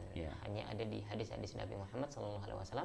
Maka salah satu fungsi hadis itu ya sebagai penjelas atau melengkapi, memerinci ayat-ayat Al-Quran, begitu Ustaz. Itu yang pertama tadi, bahwa tidak semua hal itu terjawab oleh Al-Quran. Yang kedua juga kita temukan fakta bahwa ayat hukum di dalam Al-Quran itu hanya sekitar 200-an ayat. Ayat-ayat hukum yang hanya 200-an ayat dalam Al-Quran oleh para ulama memang dijadikan sumber pengambilan hukum. Namun perlu diketahui bahwa sumber itu masih mentah, ya, masih harus diolah dan diproses biar menjadi hukum yang siap pakai. Tidak sedikit orang awam baca Al-Quran namun keliru besar ketika menerjemahkan atau menarik kesimpulan hukumnya. Ya, dia mengira apapun yang tertuang dalam Al-Quran itulah undang-undang dan hukum. Padahal boleh jadi Al-Quran sedang bicara tentang hukum yang berlaku pada umat terdahulu dan tidak berlaku untuk kita, gitu. Tapi karena dia tidak paham, maka hukum itu pun dianggapnya undang-undang juga. Ya. Fatal sekali cara berpikir. Syar'u man qablana, dibolehkan buat umat terdahulu. Ya, kalau saya kasih contoh yang sederhana adalah ketika Nabi Yusuf alaihissalam bersujud kepada bapaknya untuk hormat. Untuk syariatnya mereka menghormati orang yang lebih tua seperti bapak itu dengan cara bersujud kepada manusia. Dan kalau kita baca lagi nanti di dalam ayat yang lain, Allah memerintahkan kepada malaikat untuk bersujud kepada Adam. Usjudu li Adam. Nah, sekarang karena ada ayat yang menceritakan itu semua, kalau kita sama orang tua boleh nggak kita bersujud? Kan nggak boleh. Nah, tapi di Quran ada. Nah, itu kan syar'u man qablana, buat kita nggak berlaku. Tapi ada nggak di Quran disebutkan misalnya gini, usjudu li Adam, gitu kan? Wa hadhihi faqat lahum wa laisa lana. Kan nggak ada penjelasan kayak gitu. Sebagaimana juga Nabi Yusuf dan seluruh saudaranya ada 12 orang kan, mereka kemudian bersujud kepada bapak mereka, Nabi siapa? Nabi Syuaib ya, Nabi Yakub, bapaknya Nabi Yusuf, ya kan? Nah, itu mereka bersujud, gitu kan? Nah, boleh nggak kita sekarang bersujud kepada orang tua, kepada Pak Lurah, Pak RT gitu. Assalamualaikum Pak RT. Gitu kan, langsung kita sujud di depan Pak RT. Ngapain lo? Saya menghormati Pak RT dengan cara sujud karena di Quran disebutkan bahwa Nabi Yusuf itu bersujud kepada bapaknya. Oh, itu nggak begitu. Itu berlaku buat mereka dan nggak berlaku buat kita. Tar dulu, hati-hati baca Quran itu. Nggak boleh main istinbat sekenanya. nggak mentang-mentang ada di Quran langsung kita pakai ya, beda gitu. Nabi Nabi Sulaiman itu kemudian punya jin, yang kemudian dia suruh jinnya itu untuk nyelam ke dalam laut apa segala macam itu. Apakah kemudian kita boleh ujuk-ujuk pakai jin, miara jin gitu karena ada virus corona, kita kumpulkan pasukan jin untuk berdialog dengan virusnya? Nggak masuk akal begitulah. Oke. Yang selanjutnya ini Al-Quran dilengkapi sumber-sumber hukum lain. Ya, ini kita baca sekilas aja aja. Ada sunnah, ada ijma, ada qiyas, ada sumber-sumber hukum lainnya. Itu semua akan menguatkan Al-Quran itu sendiri sebagai sumber hukum yang paling utama. Memang dia yang premiumnya gitu kan. Nah, tapi juga dilengkapi dengan sumber-sumber hukum yang lain yang kadang-kadang suatu masalah itu tidak terpecahkan di premiumnya, tapi malah yang ada di detail-detailnya gitu kan. Jadi pada kesimpulannya adalah kita harus paham bahwa secara umum ya, tema-tema yang ada di Al-Quran itu berantakan, satu. Yang kedua, tidak semua masalah itu ada di dalam Al-Quran. Jawabannya ternyata nanti ya harus dilengkapi dengan yang lain-lainnya. Quran tetap sempurna, tetap mukjizat, tetap agung, tetap punya keistimewaan luar biasa. Tapi kita juga jangan membebani Al-Quran dengan hal-hal yang memang bukan karakternya Al-Quran. Gitu, bukan karakternya Al-Quran, dan kalau kita paksakan itu malah jadi keliru. Misalnya kita mengatakan bahwa di dalam Al-Quran ada hukum tentang bagaimana menghukum orang yang berzina, tapi ternyata tidak ada 4 orang saksinya. Nah, itu ternyata hukumnya takzir, terserah hakimnya bagaimana mau diapain. Itu Allah sendiri sudah memberikan, udah hakim aja yang ngatur. Nah, undang-undangnya atau Al-Quran sendiri nggak mengatur. Quran mengatakan boleh menghukum berzina dengan syarat apa? Arba'ati syuhada, harus ada 4 orang saksi. Kalau enggak, ya udah selesai. Quran nggak bicara itu. Terus gimana? Apa dilepas aja nih orang berzina? Terserah hakimnya mau diapain. Nah gitu kan, itu namanya hukum takzir. Nah ini harus kita pahami bahwa hukum Islam itu tidak hanya Quran, gitu. Karena strukturnya itu masih harus dipahami secara lebih bagus, dan kemudian tidak semua hal termuat dalam Al-Quran. Dengan satu kata dari Rasulullah, fa'illam tajid bi kitabillah, gitu ya. Itu kata kuncinya, fa'illam tajid fi kitabillah. Kalau nggak ada di dalam Al-Quran, mau bilang apa? Nah, di situ nanti ada ijtihad, ada yang lain-lainnya. Jadi itu satu kesatuan sebenarnya, Ustaz Wildan. Baik, udah jam berapa nih kita? Kita hampir jam 6:30 sudah lewat ya. Kita akan masuk di sesi diskusinya. Bagi Bapak Ibu yang punya pertanyaan atau informasi tambahan, boleh menuliskannya di Zoom grup chat kita atau juga angkat tangan. Atau nanti kita buka speakernya supaya bisa bertanya langsung kepada Ustaz. Pertama, ada pertanyaan dari Pak Dani, Ustaz. Ya, silakan. Assalamualaikum Ustaz. Waalaikumsalam warahmatullahi wabarakatuh. Apa dasar hukum pembagian Al-Quran ini dalam juz, hizb, dan ain begitu? Bukan dasar hukum. Apa pertimbangannya? Nah, pertimbangannya tadi untuk durasi. Jadi Quran mau dihatamkan, mau dibaca dalam 3 hari dipecah jadi 3. Mau dibaca dalam 7 hari pecah jadi 7. Mau dibaca dalam sebulan hatam, ya dipecah jadi 30. Konon itu katanya Umar yang membagi, atau Ubay bin Ka'ab. Ada yang lagi mengatakan itu adalah Al-Hajjaj gitu yang membaginya menjadi 30 gitu kan. Tapi lepas dari itu semua, tidak ada dasar hukum dalam arti dalil di dalam Al-Quran atau hadis yang menyebutkan tentang tata cara pembagian juz dan hizb itu. Juz itu ya latar belakangnya teknis aja, yaitu bagaimana Quran bisa dibaca 3 hari, 7 hari, atau 30 hari selesai. Dan kemudian kalau hizb itu tadi kan berarti 1 hari 1 juz ya. Nah dibaca untuk yang hizb itu kalau dalam sholat zuhur apa, asar apa, maghrib apa, isya apa. Jadi kepentingannya untuk dibaca dalam sholat sebenarnya satu hizb itu. Kira-kira seperti itu, pertimbangannya teknis dan bukan tauqifi. Sifatnya ijtihadi, maka boleh jadi itu tidak sama. Oke. Itu pertanyaan pertama dari Pak Dani. Ada pertanyaan kedua nih Ustaz. Ustaz, bukankah setiap surat itu mempunyai aneka nama? Ya. Tidak hanya satu nama surat. Betul. Ya, tidak ada satu nama saja. Begitu misalnya Al-Fatihah itu ada Ummul Kitab dan lain sebagainya. At-Taubah juga ada Al-Bara'ah, dan juga surat-surat yang lainnya. Apakah nama-nama alias dari surat itu mewakili tema yang terkandung di dalamnya? Betul. Sebut misalnya tadi apa yang dicontohkan surat Al-Fatihah misalnya. Itu punya banyak nama. Namanya banyak sekali Al-Fatihah. Tapi kalau kita bicara Al-Baqarah, coba sebutkan ada berapa jumlah namanya? Ada nggak 10 nama selain Al-Baqarah gitu? Ada nggak sampai 10 jumlah namanya? Nggak juga kan? Artinya, kalaupun kita pakai nama-nama yang lain selain Al-Baqarah, walaupun itu mengacu pada Al-Baqarah, juga tidak mewakili tema besarnya gitu. Karena Al-Baqarah sendiri dalamnya ada berbagai macam tema. Ya, ya apa namanya?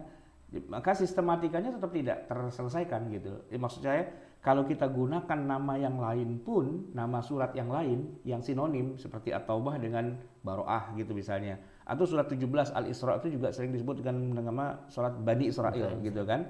Ya pertama nama-namanya itu nggak banyak, paling cuma ada 2, 3, 4. Kalaupun kita pakai yang nama yang kedua atau yang ketiga, yang keempat, itu pun juga tidak menyelesaikan masalah karena di dalamnya ada begitu banyak tema yang juga tidak terwakili oleh masing-masing nama itu.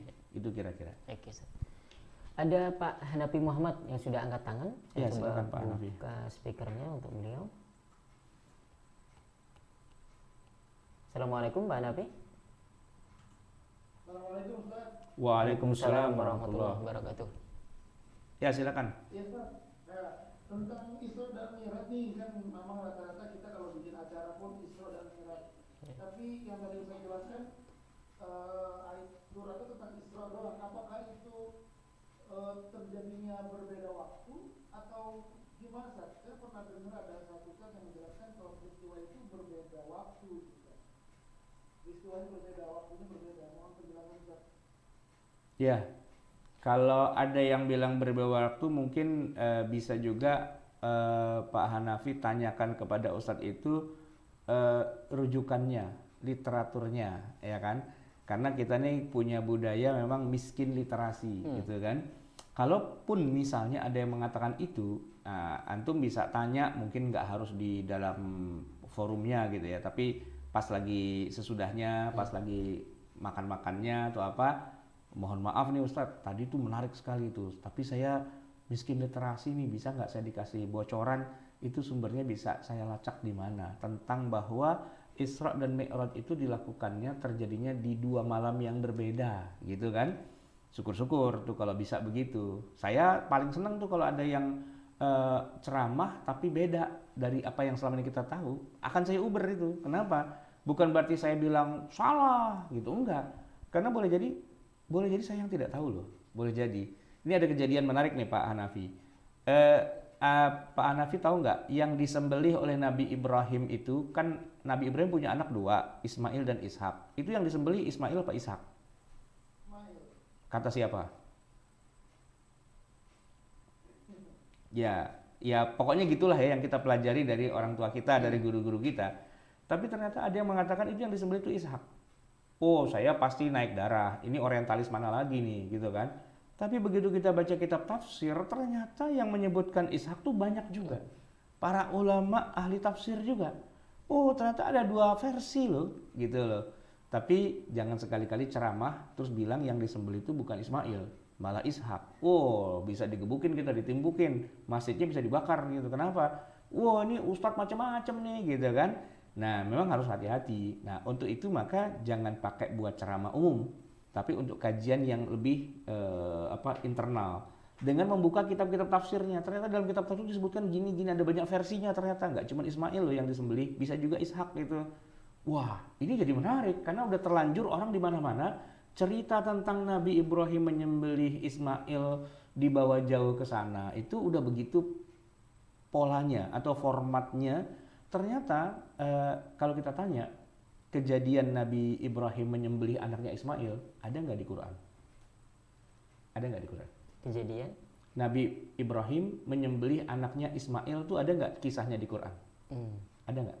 ada Ustaz. Ada. Apa ayatnya? Inni ara fil manami. Ani atbahuka fanzur madza tara. Tapi disebutkan nggak itu yang diajak ngomong tuh Ismail Pak Ishak? Oke.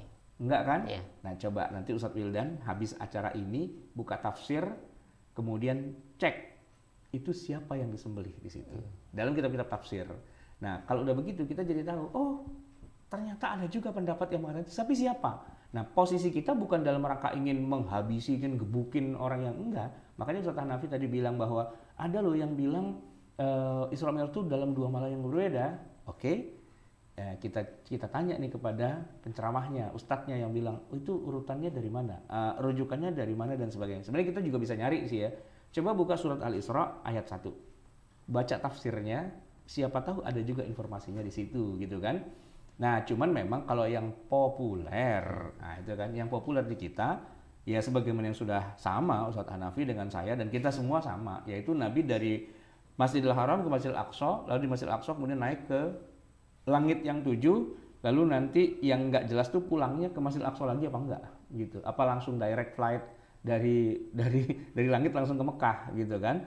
Tapi kalau dari Mekah ke Masjidil Aqsa, baru dari Masjidil Aqsa ke langit, yaitu terjadinya pada malam yang sama tuh rata-rata kita semua sepakat hal itu, yang mana besok paginya mulailah ada sholat 5 waktu itu, gitu kan. Cuma pertanyaan Ustadz Hanaf ini tentu saya belum bisa jawab, saya harus cek dulu, ya minimal telusuri dulu. Ini kalau ada yang mengatakan di 2 malam yang berbeda, di 2 kejadian yang berbeda, siapa yang mengatakan itu, dalam kitab apa, gitu kan.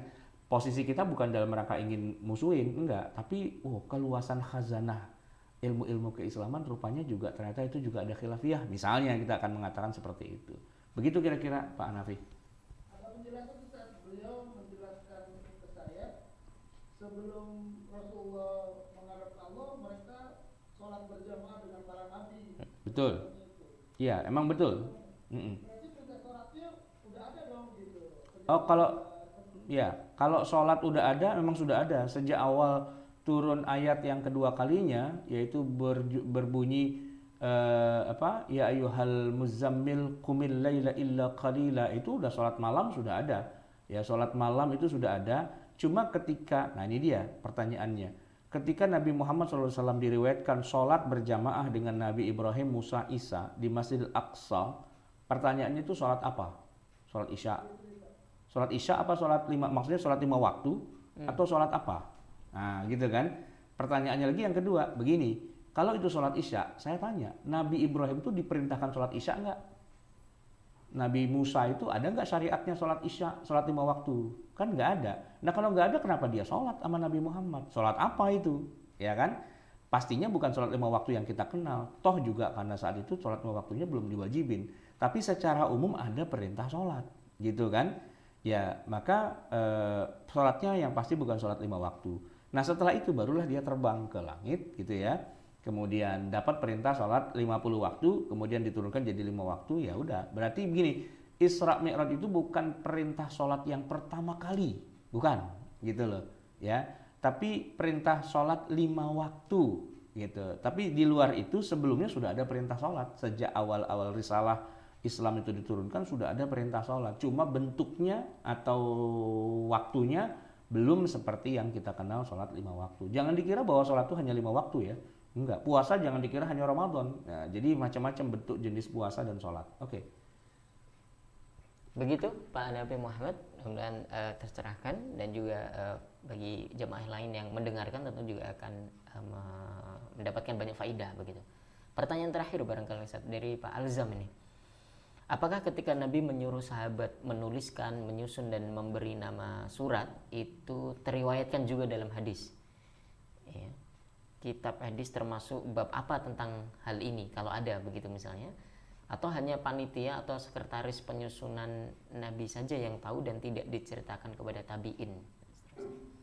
Kalau tiap ayat itu kok ada hadisnya, tentu tidak. Tapi kalau ada hadis yang menyebutkan tentang bagaimana Nabi mengimlakkan kepada Zaid bin Sabit misalnya, kepada Ubay bin Ka'ab, tuliskan begini, tuliskan begitu, bahkan Nabi pakai mengoreksi ulang, itu hadisnya yang menyebutkan itu ada. Tetapi tidak merupakan hadis yang mewakili setiap ayat. Ayat ini turun pada tanggal sekian, jam sekian, sore, pagi, dan sore, itu enggak. Tidak secara ayat per ayat gitu. Tapi kalau penjelasan bahwa Rasulullah itu punya tim penulis, itu ada hadisnya. Bahwa kalau ada turun ayat itu para sahabat dipanggil, misalnya kayak Zaid gitu, begitu turun ayat, mana Zaid, ambil alat tulismu, tuliskan begini-begini, itu ada hadisnya. Kemudian juga ketika Zaid sudah menulis, lalu kemudian sama Nabi dikoreksi ulang, itu juga ada hadisnya. Secara terpotong-potong gitu, nanti kalau kita susun, kita rangkai, oh begitu ternyata kejadiannya, begitu kan. Tapi tidak per ayat gitu, tapi secara umum saja, begitulah kira-kira.